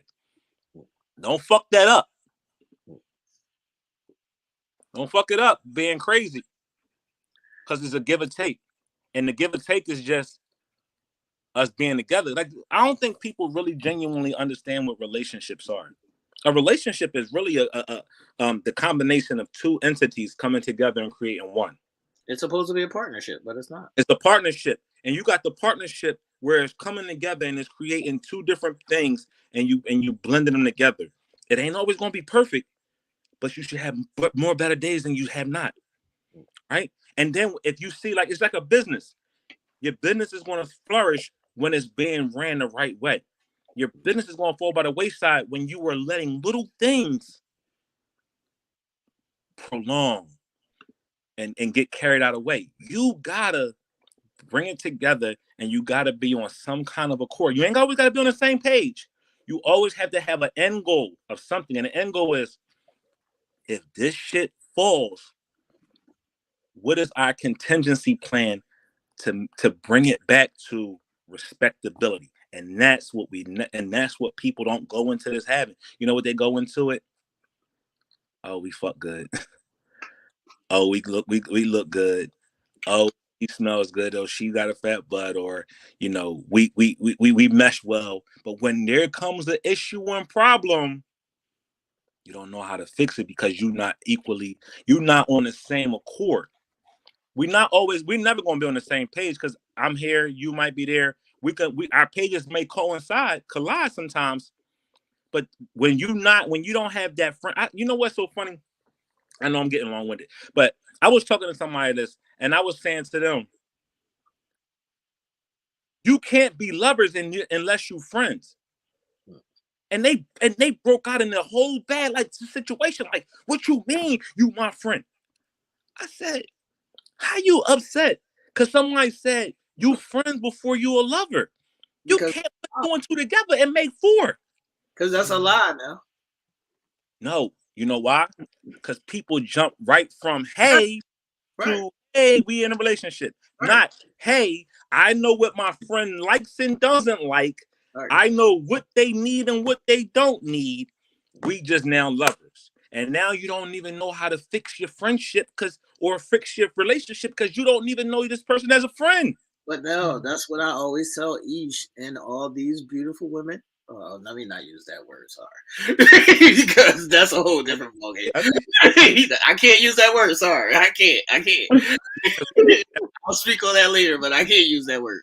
All right, but that's the same thing that I tell Ish and all these women, that y'all are not friends with these guys. You meet these guys, and then y'all go straight into a relationship.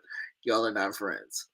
And that's why a lot of shit explodes, because you're not friends. And then when you break up, now you're not speaking to the nigga because you was never his fucking friend. Mm-hmm. If you were friends first, then you can break up and still be friends afterwards. That's what friends do.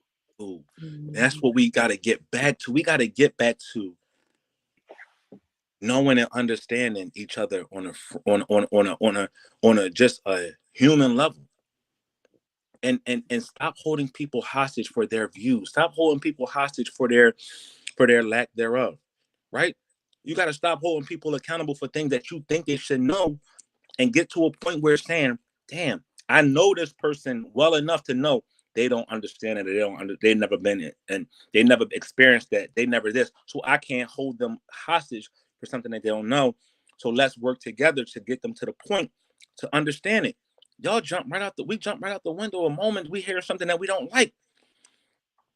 I could say, like, I'm so glad you gave the disclaimer on the show this night, because I was having a conversation with someone who was going back and forth, and they going back and forth because of something I said on the show. Yeah, these is my thoughts. These is my visions, but that's what the beauty of humans are. We are allowed to grow within our own self and our truth. Right. You could say something today and you can go back and replay it in your mind. You'd be like, damn, that was kind of weird. Or, you know what? Each made a point tonight that helped me to understand something that I was standing on. Or T said something that brought forth some truth that now I need to look at myself a little differently, and I can't think on that secular scale.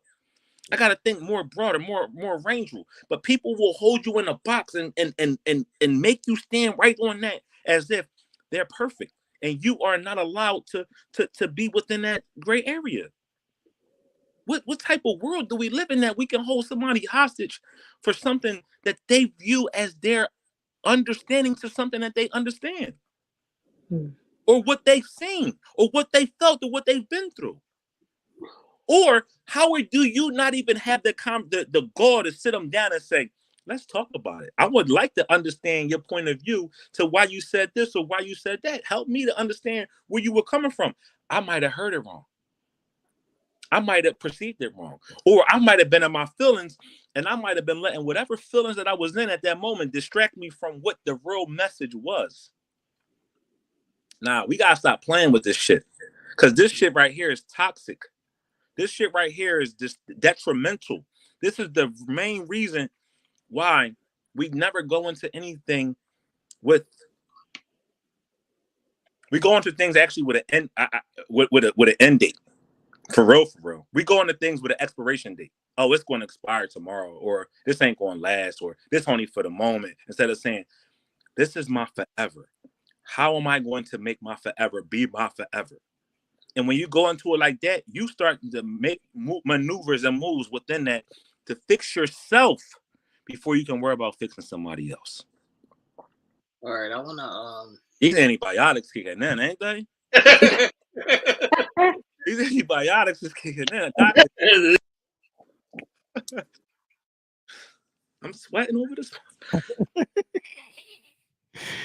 Oh man! All right, I want to move on though, y'all. We talking tonight, y'all hear it? I actually want to skip the next topic, and I want to go to the topic after that. And I'm gonna need Aisha's help and the ladies in the chat. And if anybody in the chat, we normally don't do this, but if anybody in the chat wants to come on and speak their piece on this specific topic, because I need answers. Come on, I'm gonna fall back. Come on, now. I need answers, and I need y'all perspectives and y'all thoughts so we can break this down, so we can disclaim this myth. But there's a thing that's going around that says this, Nell, and it says men hate women, they just like to fuck them. So Ish, as the resident only woman on the panel, y'all let me know how y'all feel about this statement. Do y'all think that this is true? And do y'all think that there are men that specifically hate women and they only want to fuck them? Go ahead, Ish. I do think that first of all, this has been a topic that has been going around the socials for some time now. A lot of women have been speaking out just in regards to their personal experiences and things that they have been subjected to, or that they have a specific outlook on, and they're being very vocal about how they feel that men hate women and that is just all about the sexual gratification. And there are men that are speaking out, some speaking out in agreement to this very statement, and also men who stand up and against this statement. So as for me, I personally think that, and speaking with friends and people, family members, etc., I can personally say that I've experienced, any situation which would have me come to this conclusion. However, in speaking with friends and family members, I can see how women can come to this conclusion.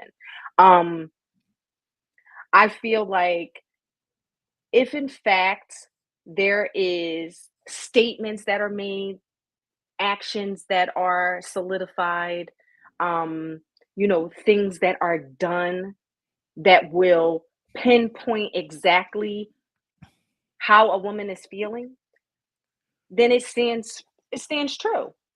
I need to know the basis of how this sits, like how this stands true. I need to know, because I see people in the chat saying, all right, maybe not all men, but some men, right, they do feel like some men are like this.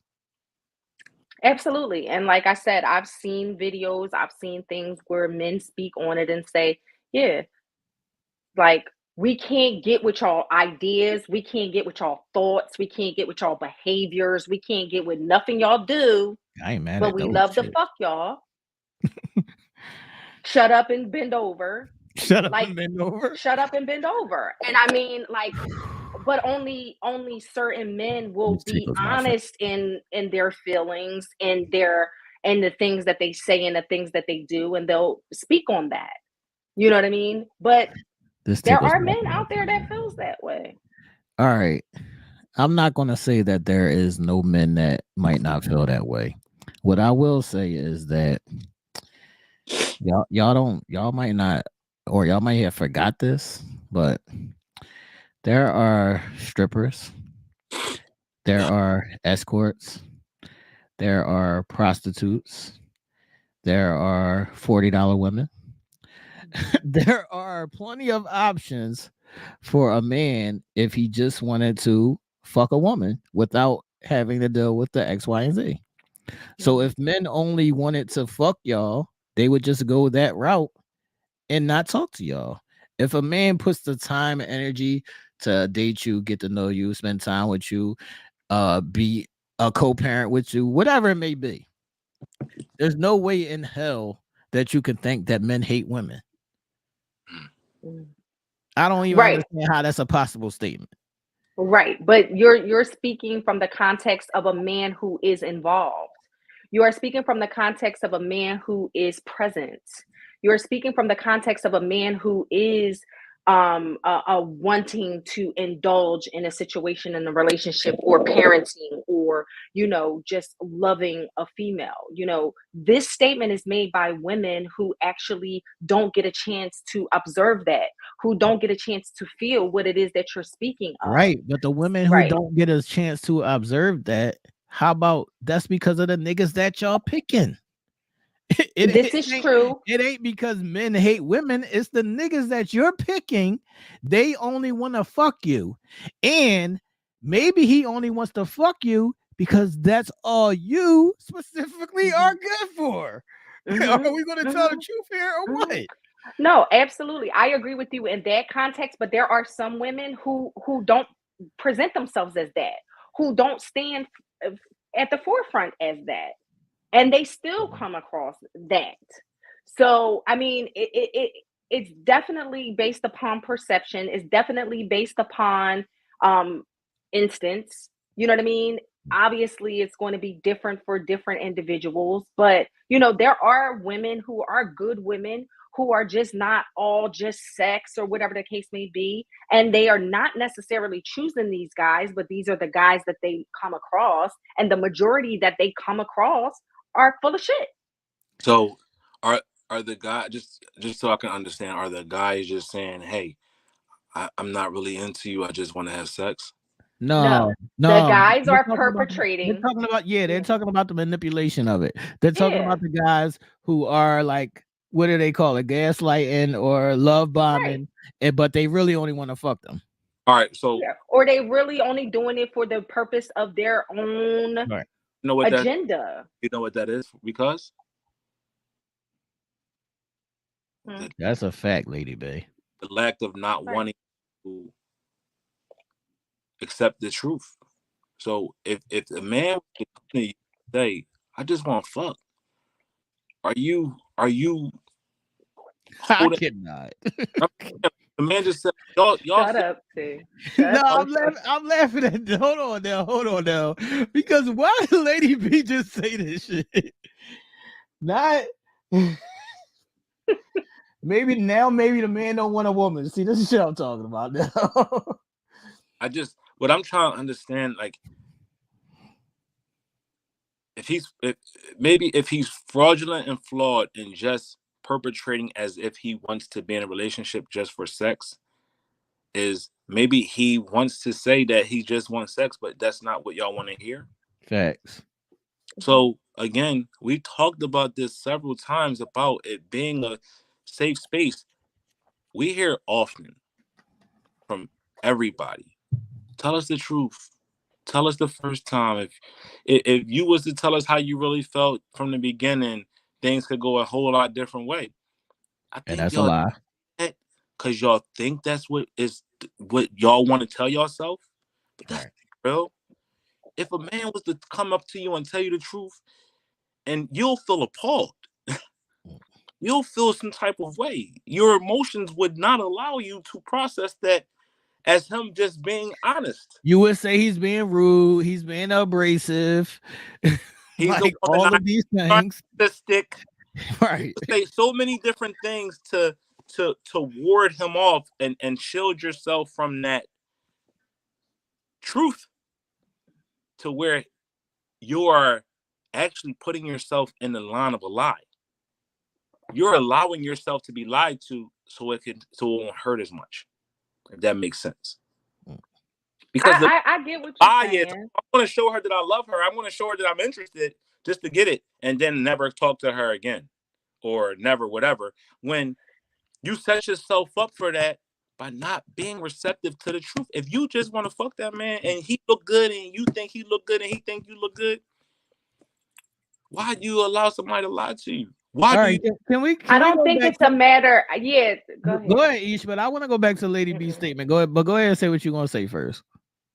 Go ahead, Ish. Go ahead. And say what I was getting ready to say, and just piggybacking off of Nell's statement. Like, I don't necessarily think that it is a matter of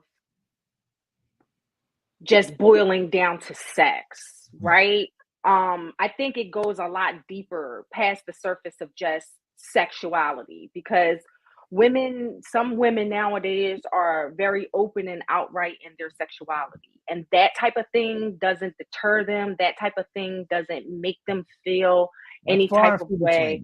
That's far and few between, though. Yeah, I get you there, but I feel like we have a lot of situations, and again, it can go either way. It could go men, women, women, men. But I think we have a lot of situations where people are not really open and honest about their true feelings about certain shit, and they move in a way as if they are, but in all actuality, behind the scenes, they are perpetrating a fraud. Right, but and that's also these women that are speaking up about that. Right, but that's also somebody who doesn't know themselves. Yeah, but Ish, the thing, like, what do people do often? They fall in love after having sex. After you have sex with somebody and then they in love with you. Is that real? Now you put yourself in this. You put your body inside your mind now. All right, you put the horse before the carriage. So, I mean, you put the carriage before the horse. So now you opened yourself up. You gave this person sex. It was amazing to you. You felt some type of way. Now you in love because they showing you a little attention or whatever the case may be. Now you're in love and they're not. You are now chasing after that for them to get up to where you are. You're never, ever, ever going to be whole. You're always going to feel slighted. You're always going to feel like that person is playing. You're always going to feel like that person is not being genuine, because you allowed yourself to fall in love with the idea of you gave your body to someone who you want to feel the same way you want them to feel for you as you feel for them. That's where the friends part come in at. This is where the stability of structure comes in at. Because if you know you getting played, then who do you blame? Yeah, but I totally agree with you. Like, I totally agree with you. That is fact and law. But I don't think that is where the men hate women come in at. I think that is just simply, honestly, women who have sex and then they give it up and it just does. Go ahead. Hate women's ways. That's what I was about to say, man. Right, but hating women's ways. But listen. Let's just compound on that statement. Men hate women's ways, right? Men hate women's ways. Okay, well, women's ways are women. That don't make it equal, though. That don't make it equal. I'm not saying that it makes it equal, but I'm saying make it make sense. I'm about to hold on now. This is how it makes sense, Ish. Like, I love women, right? But I hate a woman's mindset. I hate that they live in this little square box. I hate that they don't think outside of that box. I hate that they get emotional about every little thing. I hate that everything in their life rides on that. So yes, I hate a lot of things about women, but I love women as well. So both can be the same. So I don't hate them and just want to fuck them. I want them to grow mentally, basically. Okay, that's T. That's Right. Nell. Wait a minute. That's T. That's Nell.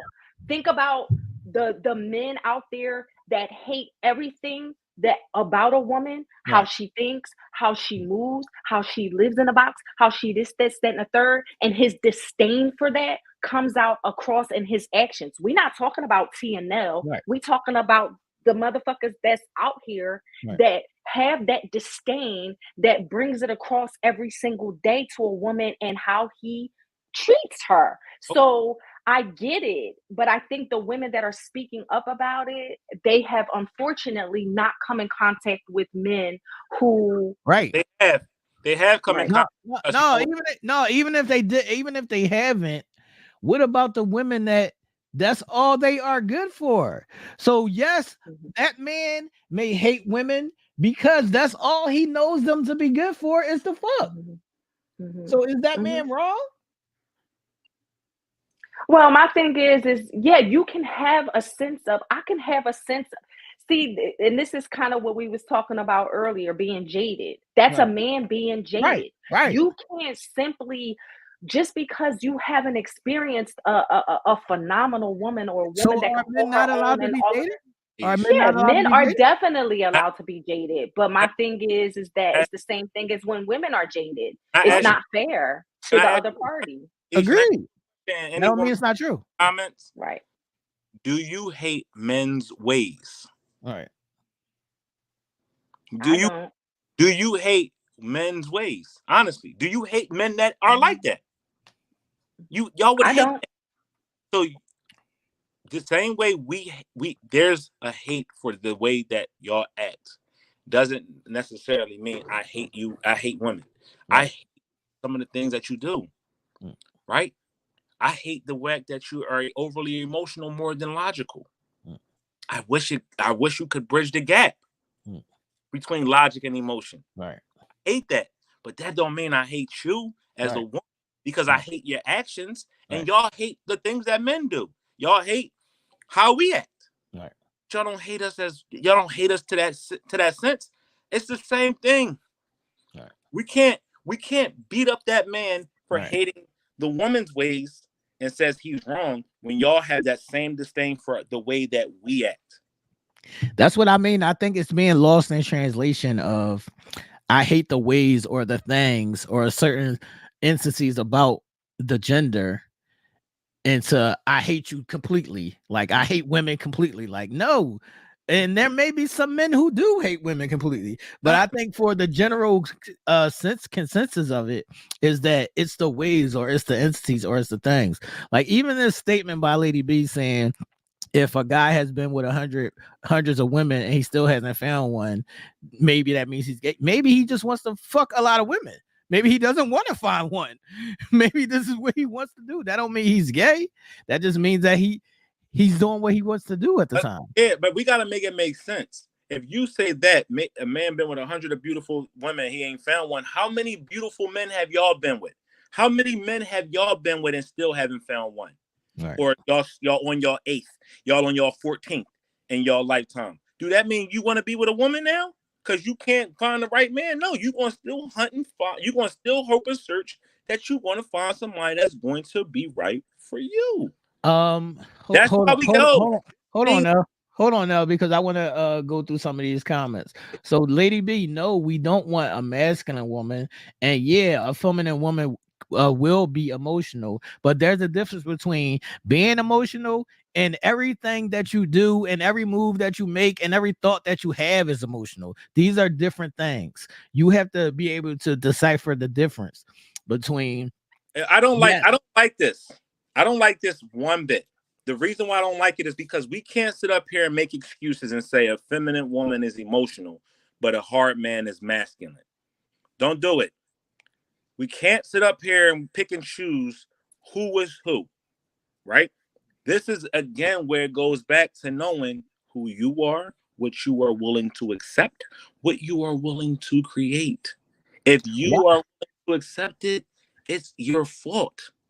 I'm confused with saying, hold on. I'm confused with if somebody is saying hate, that's a turn off. Why is that a turn off? If I hate chicken, is that a turn off? I can say I hate something. I hate without it being a turn off. But they hate how we act too, Right. right? So y'all don't mean y'all are y'all turned off by men? Well, see, I think too, not liking something or not being in agreement with the behavior of someone doesn't necessarily equate to hate. But what if it does, Ish? That's okay. You're allowed to hate something. Since when? Yeah, no, you're when allowed not to, but I hate just something? don't think in this context that it really equates to hate. Y'all I wrong. think Sometimes it this does. statement, men hate women, they Right. just like to fuck them, are from specific situations Right. where men actually hate women. Right. You see what I mean? I don't think it's in the context of what you're speaking of or what Nell is speaking of, or even women who hate things about specific things about men. I think it's just basically something totally different. What's that based in? It's based in past trauma. It could be based in whatever it's based in. That don't make it true. That don't mean it's not true. It could be true, it could not be true. He could be jaded just the way a woman can be jaded. I really don't think that it is speaking on the men in general context like you and Nell, let's just say. Right. I think this is based on men who have issues with women, right, who have issues with women who are jaded. They right. hate their mamas. They hate Ish. their whatevers. They have.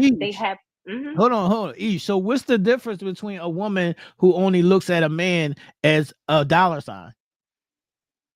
No, it's nothing different. I'm not saying that at all. I'm speaking in this context and saying that I think that this statement is just blatantly not for the men who dislike something about women or whatever the case may be. This is straight for men who actually hate women. Okay, that's fine. So what about the women who still choose these niggas? Right. And if they decide and they choose them, then they live to speak about it, right? Right. And then so not only my question is, if you choose the nigga that you can clearly see that he hates women, why are you still entertaining the nigga? Right. And maybe she's not. Maybe she got a whiff of it, and maybe she on social media the next day like, this nigga hate women. Maybe she not. Right, but Maybe that's what she I not. mean. Like, why does everything have to be a thing in that manner? Like, if I come across a female that's on her, I only look at niggas as a dollar sign, I'm not gonna run to my Facebook page and say, yo, you know what? I hate all y'all bitches because all of y'all only look at men as money. No, I know that's that specific woman, not every woman. Why is it generalized onto the whole population of men is what I'm asking. Well, I think the reason that probably it's been generalized because it's easy. It's easy. It's clickbait. It's easy. And it's easy to say, honestly. And I tell y'all this all the time. I tell y'all this almost every show that we have these debates or whatever the case may be, that y'all niggas don't even realize that y'all be exception to the rule. No, like, I realize honestly, that. I know that. That's what I'm saying. That's what I'm saying. This is what I'm saying. And this is what I'm saying. And I will always say this. Like, y'all don't understand the shit that women have to go through in today's society as far as men are concerned. And that's upright, upstanding women. That don't necessarily have to be the twerk hoes. That don't have to be the bitches that just want to fuck and the bitches that just want your money and all of that. This is good, decent women who treat men right, who treat men good, or whatever the case may be. And the men that they come across that are genuine and that are good men are few, far, and in between. Right, but that's on both sides. Absolutely. What about the men that come across women who are in their own way? Right. Allow their past to dictate how they move in their current situation. We see that all the time. We see women coming into relationships carrying baggage from 4 and 5 relationships ago. We don't do we say to them, who are you to do this to me and bring this to me before I ain't had nothing to do with it? No, we have to deal with it. We have to unpack those bags. We have to now not only unpack it, we have to throw it in the washing machine and clean it up for her, fold it up, and let her know we here to support you and help you. So it's the same thing across the board. We get our fair share of jadedness as well. We get our fair share of fuck shit as well. We get our fair share of shit that we ain't had shit to do with in our past and their past that we got to deal with too. The upstanding niggas, the niggas that ain't shit or whoever, we all deal with it. And it's how you deal with it that is going to be the telltale sign of who you are. That's what I'm saying. We be so worried about what this person is doing and what that person is doing instead of worrying about what's in front of us. Because me as a person has dealt with people that had baggage or had past relationships before me that I had nothing to do with. But I had to make sure I supported them. I had to make sure I was tender and loving and caring enough. I had to make sure I was understanding of their past traumas and hurts and had to still be there to deal with that. So we all go through it. I didn't lose my life because I had to deal with it. I stood up and I dealt with it. And if it worked, it worked. And if it didn't, it didn't. I didn't run to Facebook and social media and say, that's what I'm saying. She blamed me for some nigga that she was with in the 80s. No, I just said nothing. And I moved on. So if you can't move on because you are in this emotional space, that's on you. If you allow yourself to be traumatized by a decision that you made for yourself, that's on you. Because ultimately you have every decision and right to make within your own life. And you can't hold somebody else hostage because they tried to get one over on you. Shame on them. Right. Correct. But I mean, the same you.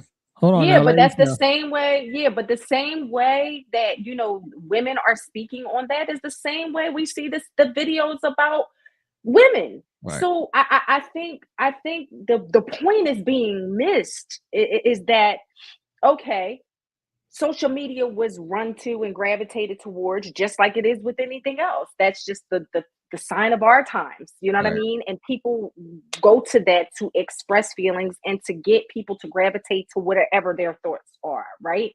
Right. But I think the problem is that we look to social media sometimes to clarify exactly and have these that's debate. ridiculous. That's ridiculous. Yeah. How would I look as a man? How would I look as a man if I jumped on social media and said, this woman that I'm dealing with has never had the opportunity to express what love looks like to me. She never had the experience of having that throughout her childhood or now through her adulthood, and she don't know how to express love. And when it comes to my relationship with her, I don't get that part of her. And I got to come to y'all and tell y'all her flaws. That looked like a weak ass man. Why? Because that's ultimately my household that I got to deal with. What y'all going to do for me to help her get over that fear that she hasn't, or that issue that she has never had to deal with?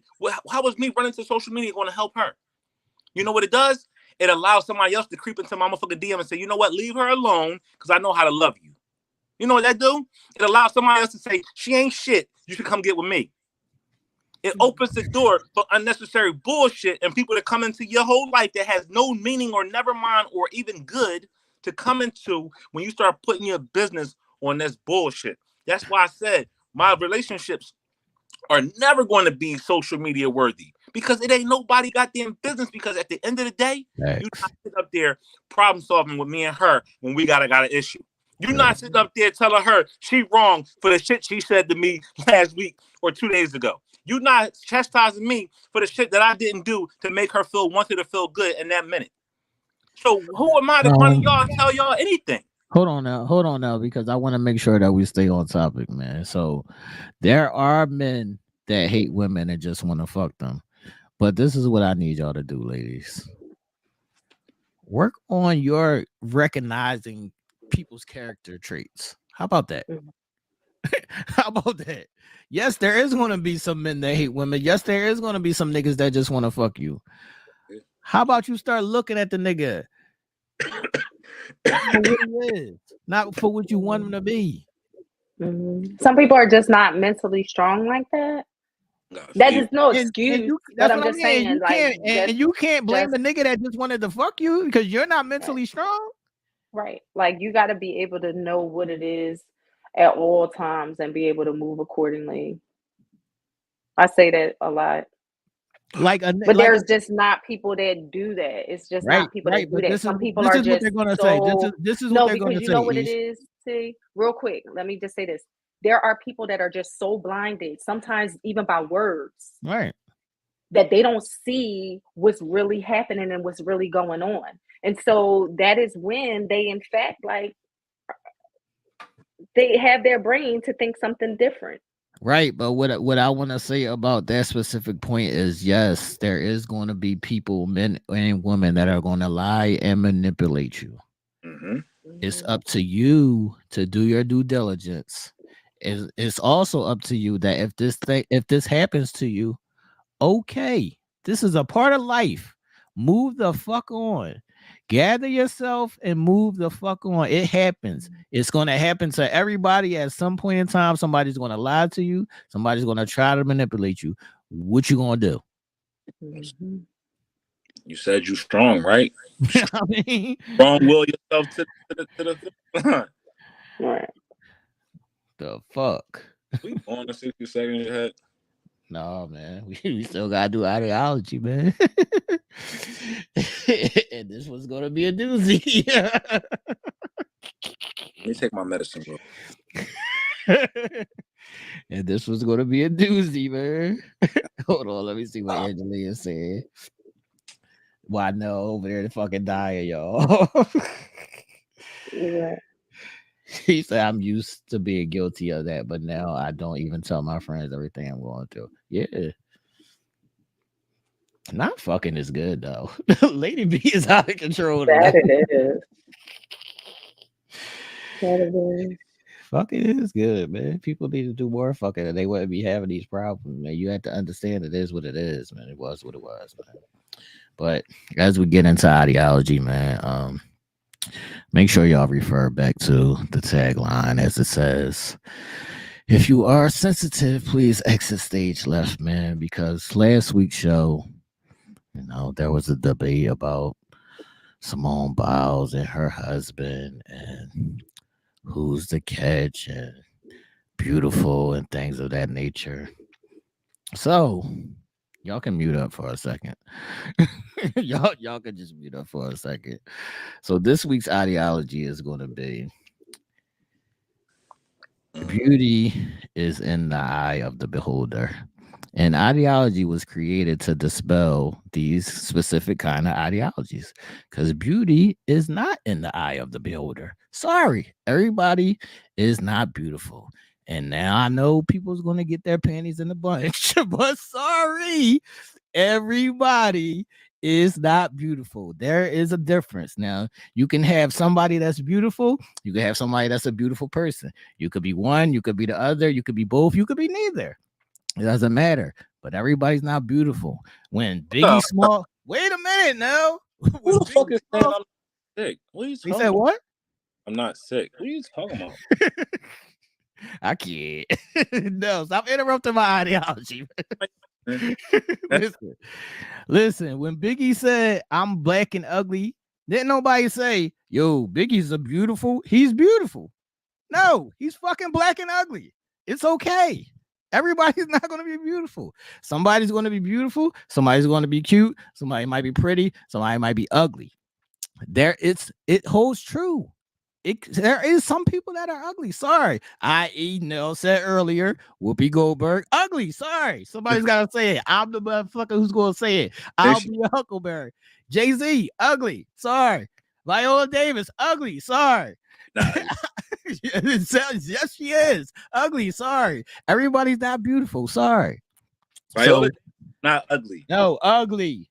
She's never gonna be on nobody's beautiful list. Sorry, and I'll say that my definitions or my levels of beautiful may be different than others because I hold it in high esteem of beauty, and everybody not agree to that, and that's fine.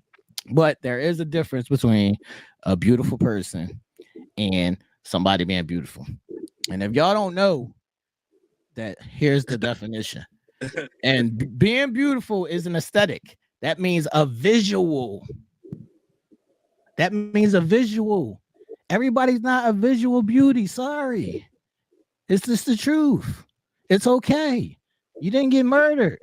It happens. And even in the second definition of beautiful, it says something about high standards. Sorry. It's levels to this shit. This nigga going off the because it don't matter. At some point, somebody's got to fucking tell the truth. Somebody's got to tell the truth. I'm tired of the lies. I'm tired of the sugarcoating, and I'm tired of the PC shit. Sorry. The facts are the facts. If somebody said, yo, T, you're short, I can't say, yo, you're lying. XYZ. No, I'm short, motherfucker. Take it. You didn't die. Take it. You'll be all right. It's okay. I mean, if you're not beautiful, take that out with your parents. Sorry. Take it out with your fucking parents. Yes. I was very vigilant about whoever I had a baby with because I don't want a fucking ugly baby. And there's no guarantees, but you know what you can guarantee? Maybe sometimes two ugly people do have a beautiful person, a beautiful baby, but in the mathematical scheme, would you trust that? I wouldn't. Sorry. And you know what they're going to say? You know what they're going to say now? That's shallow. You're being shallow. You know what? You can be shallow and a person can still be ugly. Both of them are true. It's still the truth. Both of them are true. What the fuck are we talking about? So T, where did this come? Because somebody said last week that beauty was in the eye of the beholder by Simone Biles. She's not fucking beautiful. Is she successful? Yes. Is she beautiful? No. Well, stop lying to people. That this all happened when we was little kids. Like when we was little kids, this is what they used to say to you when you was a little kid. So you wouldn't hurt people's feelings. Beauty is in the eye of the beholder, shit like that. You've never seen two beautiful people say beauty is in the eye of the beholder. You're never going to fucking see that shit because it's not fucking true. Beauty is not in the eye of the beholder. Some people are beautiful and some people aren't. And it's okay. It's all right. And can a person have a person can have beautiful eyes. That don't mean that they're beautiful. A person can have beautiful lips. That don't mean that they're beautiful. A person can be a beautiful person. That don't mean that they're beautiful. This is not my opinion, Lady B. It's fucking facts. Show me an ugly person on the beautiful list. Show me when Syl was ever top 10 beautiful motherfuckers in the world. Show me. That's all I'm gonna say. Stop with the fucking lies. Everybody's not fucking beautiful, and it's all right. All right.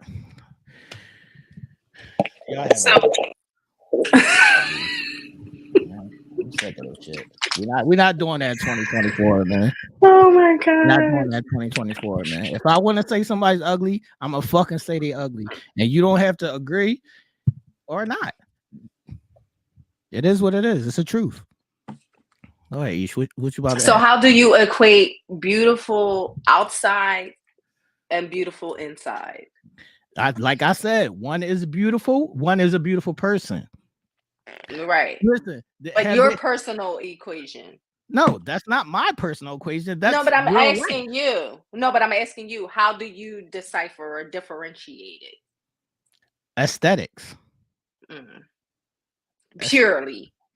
That's purely. If you look in the definition of beautiful, it's going to say aesthetics. I keep on telling y'all, I'm very highly fucking educated. I know the definition of words. Y'all say words. I know the definition of words. It clearly says in the definition, aesthetics. It clearly says high level.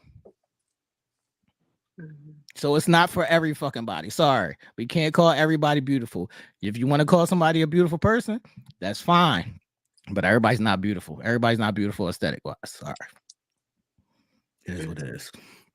Ish, I just want to ask, because I see the bullshit going on in the chat. I just want to ask, has anybody ever said to a person who was ugly on the inside, you're a beautiful person? No, not that I've seen. They're not. No, because they're not. Let the truth be the truth. It's okay. A person can be beautiful on the outside and ugly on the inside. You can't make the mistake of saying they're a beautiful person because they're not. They're beautiful, but they're not a beautiful person. Right. Understand the differences. I'm fucking. I can't, cause I be lost. Like I be lost. T hat was waiting. That was bubbling and boiling I be lost. inside of him. I don't want y'all to. I don't want people to fucking play victim and say Precious or Respucia. They're not fucking beautiful. They're fucking ugly. It is what it is. That's why I say don't be a one-trick pony. You can be an ugly person and you might have other qualities that are great. That's fine. That's called life. When are we going to live in the fucking real world? I hate the fake. I think that's let's stop being fake and let's stop being PC and let's stop saying shit to be nice. Say it how the fuck you feel. And no, you don't have to run around saying somebody's ugly or however it may be. But if you ask me a question and that's how I feel, that's how I'm gonna say it. That's it. That's how I'm gonna say it. It is what it is. What's up, Aisha? The chat is going, wow. The chat is going, wait a minute. This is the fucking lies I'll be talking about. Ish, is this not a fucking lie? Beauty done paid some of my Beauty bills. pays a lot of fucking bills. That's a fucking lie. I know that's right. Lady B said Beauty ain't never paid. Beauty pay bills every fucking day. I don't know where you from, but I see Beauty pay bills every fucking day. I done had some of my bills pay some pay. Y'all better fucking stop the lying shit. I'm telling you, I'm not having that shit. You had some of your bills We're paid. not doing that. With your beautiful mind. You had some of your bills paid with your beautiful mind. I had some of my bills paid because I'm fucking beautiful. The fuck? Oh my god. We got not doing that. We're not doing that in 2024. No, Angela, ain't no going to fuck to sleep. Wake your ass up. I'm sorry. We're not doing that. We're not doing that. It's all right. Oh god. If you're a beautiful person, kudos to you. Everybody should aspire to be a beautiful person. That is most important. But the world runs around beauty. There is no top 10 beautiful person list, is there? Y'all show me. Show me the list. Where is it? They're not paying Kim Kardashian millions of dollars because she's a beautiful person. Show me the list. That's all I'm asking. Anytime I tell y'all something, I don't mind being wrong on shit. Just show me where I'm wrong. I like to learn shit. Show me where I'm wrong. So then I'll apologize. I'll learn and we'll move the fuck on. Get out of your feelings about every little thing. That's all. I don't see any lies being told. I'll be lost, man. At all. Who just show me somebody that says she was beautiful, Angelia. That's all I'm asking. That's all I'm asking. That's all I'm asking. What happened? Somebody that said, show me where somebody said she was beautiful. Her husband thinks she's beautiful, I'm assuming. I've never heard him say it. Did you hear him say it when he was talking? No. But that doesn't mean that he doesn't think it, right? I'm not saying that doesn't mean he doesn't think it. Did you hear him say that?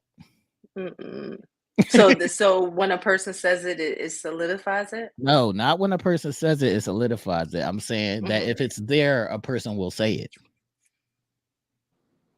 Gotcha. That's what I'm saying. That's what I'm saying. If it's there, a person will say it. If it's not there, a person will say they're a beautiful person. Stop the bullshit, man. I see now the return of the shit starter. Yeah, man. I see. How is my opinion not fact, Lady B? I showed you the definition. That's the shit I'm talking about. Y'all hate the truth. That's the shit that bothers me the most. That women hate the fucking truth. It's all right. It's the truth. It's not going to kill you. It's all right. It's okay. Anybody got questions, words? What we doing? That's crazy because I don't. I be lost. I be Angelia's lost. comment. I be lost when y'all say it's my opinion. When I show y'all the fucking facts, when I back up all the shit that I say, and you have nothing to go against it. That's all. Now, why are you so quiet? Because he's a nice person, so he wants to say an ugly person is beautiful, but they ugly. I don't care what he say. I don't care about his gender and shit. I don't care about none of that. No, I'll say a person ugly in a motherfucking minute. That's what I'm saying. Oh my god! No beauty cannot grow on. No beauty cannot grow on you, Lady B. You're either beautiful or you're not. Being a beautiful person, you can grow into being a beautiful person, yes, but your aesthetics don't change. I cannot. Aesthetics are aesthetics, people. We're not doing that beauty's in the eye of the beholder shit. We ain't doing that. It's over. It's dead. No words, no questions, no comments. What we doing? Well, the beautiful one doesn't have much to say.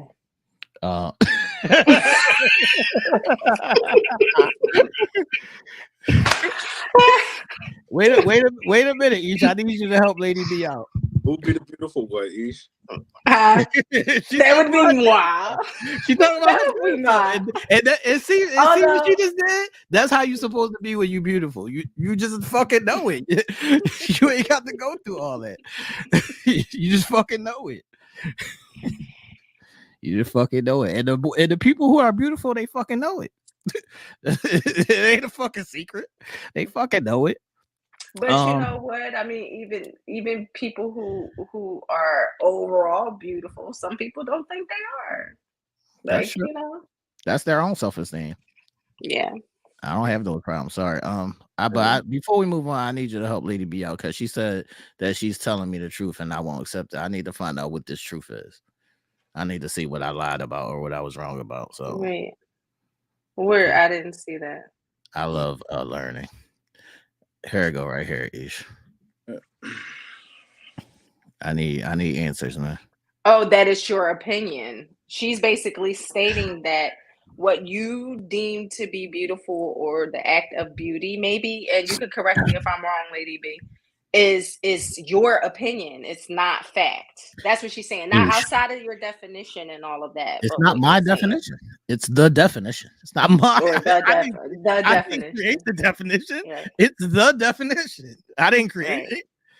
Right. The definition. Some people's beauty don't fade overnight, Lady B. Some people are beautiful forever, and I've seen them. I'll show you a lot of them. So some people are beautiful forever. They're beautiful. I don't believe that's a true statement. If you leave the US, the men don't think like me. I believe that the men will look at you and they'll call you a beautiful person. Y'all gotta fucking stop. I'm telling you, at some point, this shit has to fucking stop. Like, at some point, this shit has to fucking stop, man.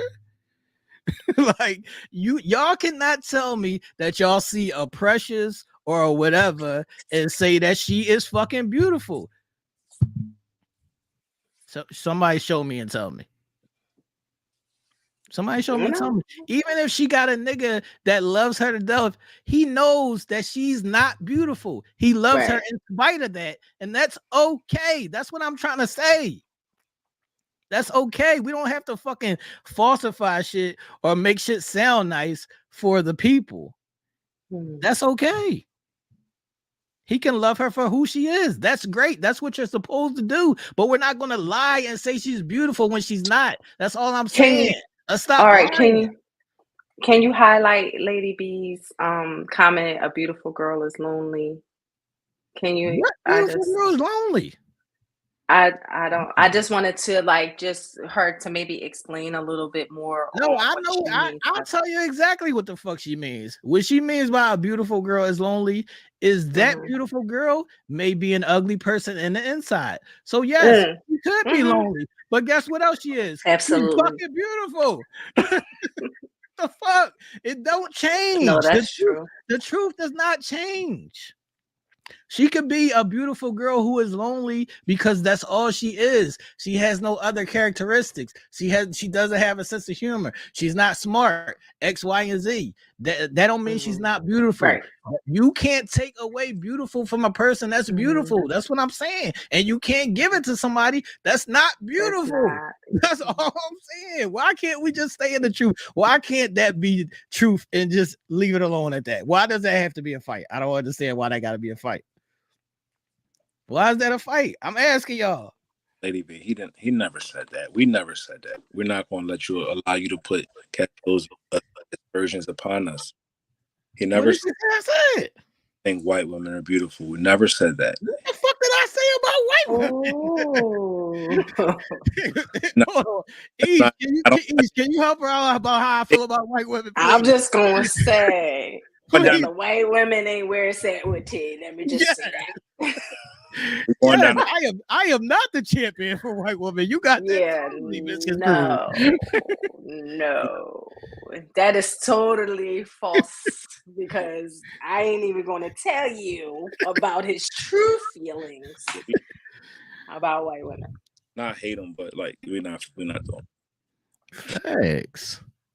We're not saying black women are not beautiful. We're not saying. Never did I say that. Yeah, I didn't hear the well, maybe that was just what she perceived by your statements. That maybe your definition of beautiful is white women. But that's what I mean. Each people got to start listening without emotions. That's all. Just listen without emotions. Everybody's gonna take some shit that I say personal or take it to all black women. It's not personal. It's not about black women. It's not about white women. It's about what is what is. Yeah, we're not going to do that.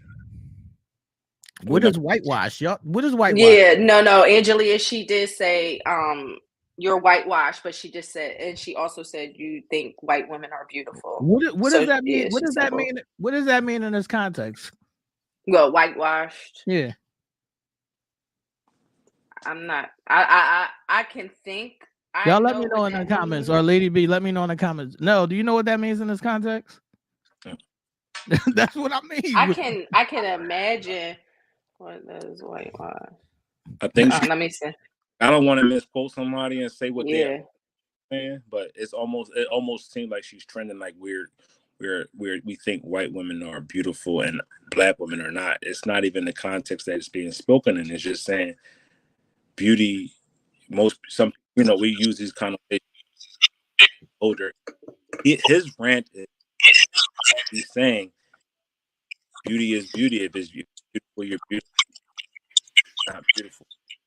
We say people are beautiful. I don't want to speak for him, but that's words. It's not white. We saying white women are beautiful or black women are not beautiful. And I'm not doing that. What was the answer? It says she gave the answer. What was the answer? That's not an opinion, ladies. I don't understand how y'all try to make this out to be an opinion. It's not an opinion. What I just showed you it to be fucking fact. No, what she's saying is this is what men are afraid to approach beautiful women because of fear of rejection. I ain't never been scared of nothing. However, I like beautiful. Yes, I'm with it. Ain't no rejection over here that I fear. If somebody say no, it's just no, and that's a fact. My last point on this is no. When Biggie said, and our approach is beautiful, so it ain't like Listen, no. When Biggie said he was fat, black, and ugly, the people say, "No, Biggie, don't say that. You're beautiful." Did you ever hear that? Recite the lines just the same way he said he is ugly. The way he said it, because he stood in his fucking truth, and it is what it is. That don't mean he wasn't a good person. That don't mean he didn't have other characteristics. He stood in his fucking truth. That's all I'm saying. Like, let the truth be the truth. If he was fat back in the day, he was fat back in the day. Okay, that's life. Talk to your parents. I keep telling y'all. Talk to your parents. That's all. Take that out with your parents. I'm sorry. This is what it is, man. I'll be lost. Where we go? That's what I'm saying, Sarah. Ugly is ugly and beauty is beauty. There is a fucking difference. And let's stop fucking pretending that it's fucking not, because it is. Cut the bullshit. Who decides beauty? Ugly. No, do you need me to read the definition again? It says aesthetic. You know what ugly aesthetics are. You know what beautiful aesthetics are. Mm-hmm. It's clear as day. Biggie said that, Lady B, not Little Kim. Biggie said that. Biggie said that himself. We are bad boy affiliates. You cannot tell us what was said. Look at that. Fuck. Lyrics. The fuck? I'm fat, black, and ugly. That was not coming out of Little Kim's mouth. That came out of Biggie's mouth. Yeah. We're not doing that. But that was it. This was a joke. I think we should stick to taping. No one can get sick no more and have home shows. We got to stick to taping. We get wild. We get wild on the. I would address Angelia's statement, but I'm gonna let her rock because everybody's mother is supposed to say that. The fuck? Go ahead now before I get in trouble. Go to 60 seconds. Like if somebody's mom is really gonna say that to them. Yeah, let's go. So typically, I want to start off by saying the NFL season has finally reached its end point for the regular season. We had a bunch of games on the docket that had playoff implications. And one of those had to do with my team, the Dallas Cowboys, and Aisha's team, the Philadelphia Eagles. And even though they both are in the playoffs, one could have controlled the 2 seed or fallen as low as the 5th seed. If the Eagles would have won today, they would have, and with the Dallas, even with the Dallas win, they would have moved into the 2nd spot. But unfortunately, the Philadelphia Eagles were shut out today. Well, were killed today, I should say. And the Dallas Cowboys beat their competition. So it goes in the NFC. It goes like this. This is the playoff seeding. It goes the 49ers are the 1 seed. Dallas Cowboys are the 2 seed. The Detroit Lions are the 3 seed. The 4th seed being the Tampa Bay Buccaneers. 5th seed, the Eagles. And the 6th seed is... Who made the 6th seed? Let's see. Is it Tampa Bay? Who is it? Tampa Bay is the 4th seed, and the 6th seed is the Los Angeles Rams. So you have the 49ers 1, Dallas Cowboys 2, Detroit Lions 3, 4, Tampa Bay Buccaneers 5, Philadelphia Eagles 6, the Los Angeles Rams. So what that means is the first round, the San Francisco 49ers actually have a first round bye. And you can catch next Monday night. The Eagles will face the Buccaneers in Tampa Bay. So the Eagles are on the road in Tampa, and the Cowboys would be facing the Rams. No, it's Eagles and the Cowboys. Actually, I mean, the San Francisco and the Cowboys got buys. So you got the Tampa Bay Buccaneers and the Detroit Lions playing each other. Detroit Lions and what's the name playing? So, I'm happy for that. How you feel about that, Aisha? Yeah. On the AFC side, I'm sad. On the AFC side, we have the Baltimore Ravens, the number 1 seed, with the Kansas City Chiefs making it, the Miami Dolphins making it, T's team. The Browns made it.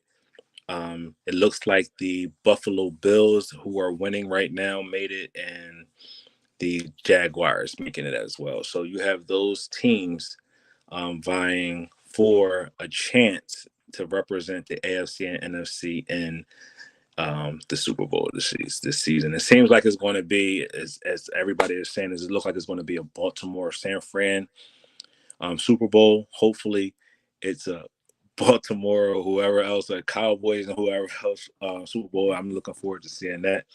You know what I do want to say, since we got ideology, and I've been seeing a lot of people play with this, I don't like that fake fan shit. Thanks. A lot of people say they with one team and then they be jumping bandwagons. If you a Cowboys fan, be a Cowboys fan through thick and thin. If you an Eagles fan, be an Eagles fan through the good and the bad. If you a Browns fan, be a Browns. Like if you a fan of a team, and you riding with that team, ride with that team. Don't ride with that team when it's convenient. When ride with the team. I see a lot of foolery going on like right now. I seen, you know what I mean, just a lot of craziness. Like ride with your team. Don't be a bandwagon jumper. Don't jump on the bandwagon when somebody's team win the Super Bowl and you say that was your team. If your team, go down with your team, win, lose, or draw. Stick with your team. That's called loyalty. That's what loyalty looks like. But other than that, typically we, do sports here. I will say check out my guys on Thursday at Game 7 at 7 p.m. on every Thursday night. But tonight is an extra special day for me. And I would be remiss if I didn't at least finish the show in my segment with this. Today is my beautiful mother's birthday. January really, really holds a really, really prominent spot in my life. I'm not the astrology guy, so I'm not like with the signs, but it's cap season, nigga. Cut the bullshit. I'll say I have an affection in my heart for Capricorns. Not only is my mother a Capricorn, her birthday is today. My sister, her birthday is today, right? My dad's birthday is on the 15th, on the 16th. I'm sorry. And I have my baby sister whose birthday is on the 20th. So I have so many different people who are in my life. And my brother's is the 26th of January. He's not a Capricorn, but he's another January baby. And then my dog right up here in the cut, his birthday is in a couple of days as well. So the people that are in my life who have touched my life, who have brought joy to me, who actually have brought life to me, is born in this month. And I just wanted to say thank you. I had a come into Jesus moment this week. And when I say that, like, I realized that me as a person, me as a man, me as Darnell really means something. And the reason why I say that is I got a phone call that scared the shit out of me. Monday, my father called me, and he called me, and I thought he was joking. He was just like, "You talk to your parents today?" And I was like, "What?" I'm like, "Yeah, I talked to my mother, and I'm talking to you now. So they're my parents." And after that, he started crying. And typically, you don't hear your mother or your father cry to you. You typically is the other way around. They're our support, they're our strength, and they're our everything. And my dad said, "You are blessed because you have both your parents who are alive." I miss my parents so much. And that touched me because that's coming from my parent. And I'm sitting there thinking, and the only thing I can do is say, "Yeah, Dad, I am blessed. I love you. I appreciate you. I thank you." And just to hear him crying out because he doesn't have his mother, he doesn't have his father. My dad is 75 years old. He'll be 75 this year. But to hear that man break down and cry and be emotional, and there's nothing that I could do to comfort and like support him in that moment, all I could do is just tell him I loved him. And I knew that was important. But that year like brought it all together for me because I know people who does not know what to say to a person who's lost somebody. Like, I don't know how to comfort because I don't know what the right words to say. But I realized that people who no longer have their parents around are really at a disadvantage, and how blessed and how enriched I am with having both my parents at this time to be able to call in any minute and stop past and see them. And my heart goes out to those who don't. I know it's hard to the ones who want just to have another moment with their mother or father, just to see them, just to talk to them, just to even wrap their arms around them, because that moment right there within, like, it really brought that like home. It really reinforced a number of different things. And I just wanted to say, I'm using today as an awareness of just being cognizant of life, and let's stop allowing bullshit and negativity to control us, and let's get for things that really has put us in our positions that we are today, be it whatever age that we are. And that's the life and love that is us. and our people who made us, our parents. Let's do something to make them proud. Let's stop living within our fears. Let's stop living in our let's live in our truth. Let's live within our own self. Let's make them proud of the people that we are, because we're better than what we are displaying and giving out right now. So thank you, Mom. Thank you, Dad, for making this beautiful, amazing man. See how you know when you know.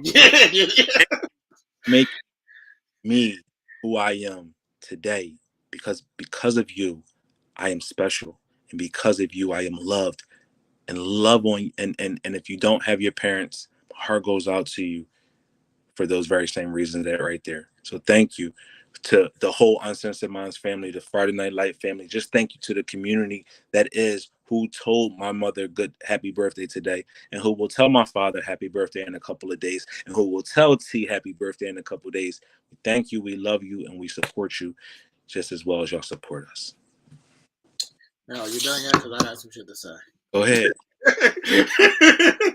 Ish, bring your ass back on the screen.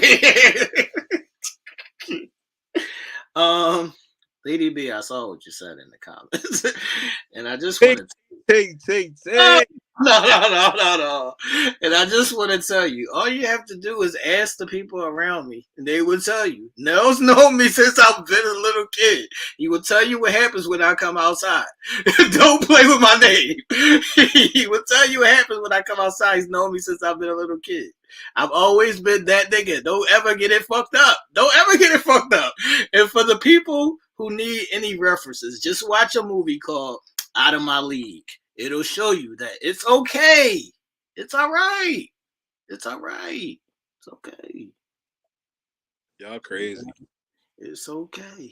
But the same way y'all ran them Katt Williams numbers up on Club Shay Shay, run them shits up on this show tonight. Since we telling the truth. You did? I'm saying, man, it's okay. We telling the truth, man. It's 2024. We telling the truth this year. We ain't doing no sugarcoating. We ain't doing no coddling. We ain't doing no pacifying. It is what the fuck it is, man. Shout out to Killer and Mace. It is what the fuck it is, man. Y'all eyes cocky. That motherfucker right there, cocky. My resume speaks for itself. Episode 164, man. Y'all have a good one. Thanks everybody for tuning in. Make sure y'all hit that thumbs up underneath the video. If I hurt anybody's feelings, man, it's all right. Take your emotions out of it, man. Everything doesn't have to be emotional, man. Yeah, everything. What it is, man. The truth hurts only if you allow it to. Yo, please pray. Please pray for Aisha's mom as well. Also pray for my little brother. He was rushed to the hospital today, which hopefully we fear it might be a stroke. He's only 30 years old. And that's crazy to think that he could have had a mini stroke. Hopefully that's not the case. We're still doing some neurological testing and things like that. But to my brother Jarek, I love you, brother. Please get well soon. I will be there, by your side tomorrow. I just got out. I just getting better myself. I'm still not 100%.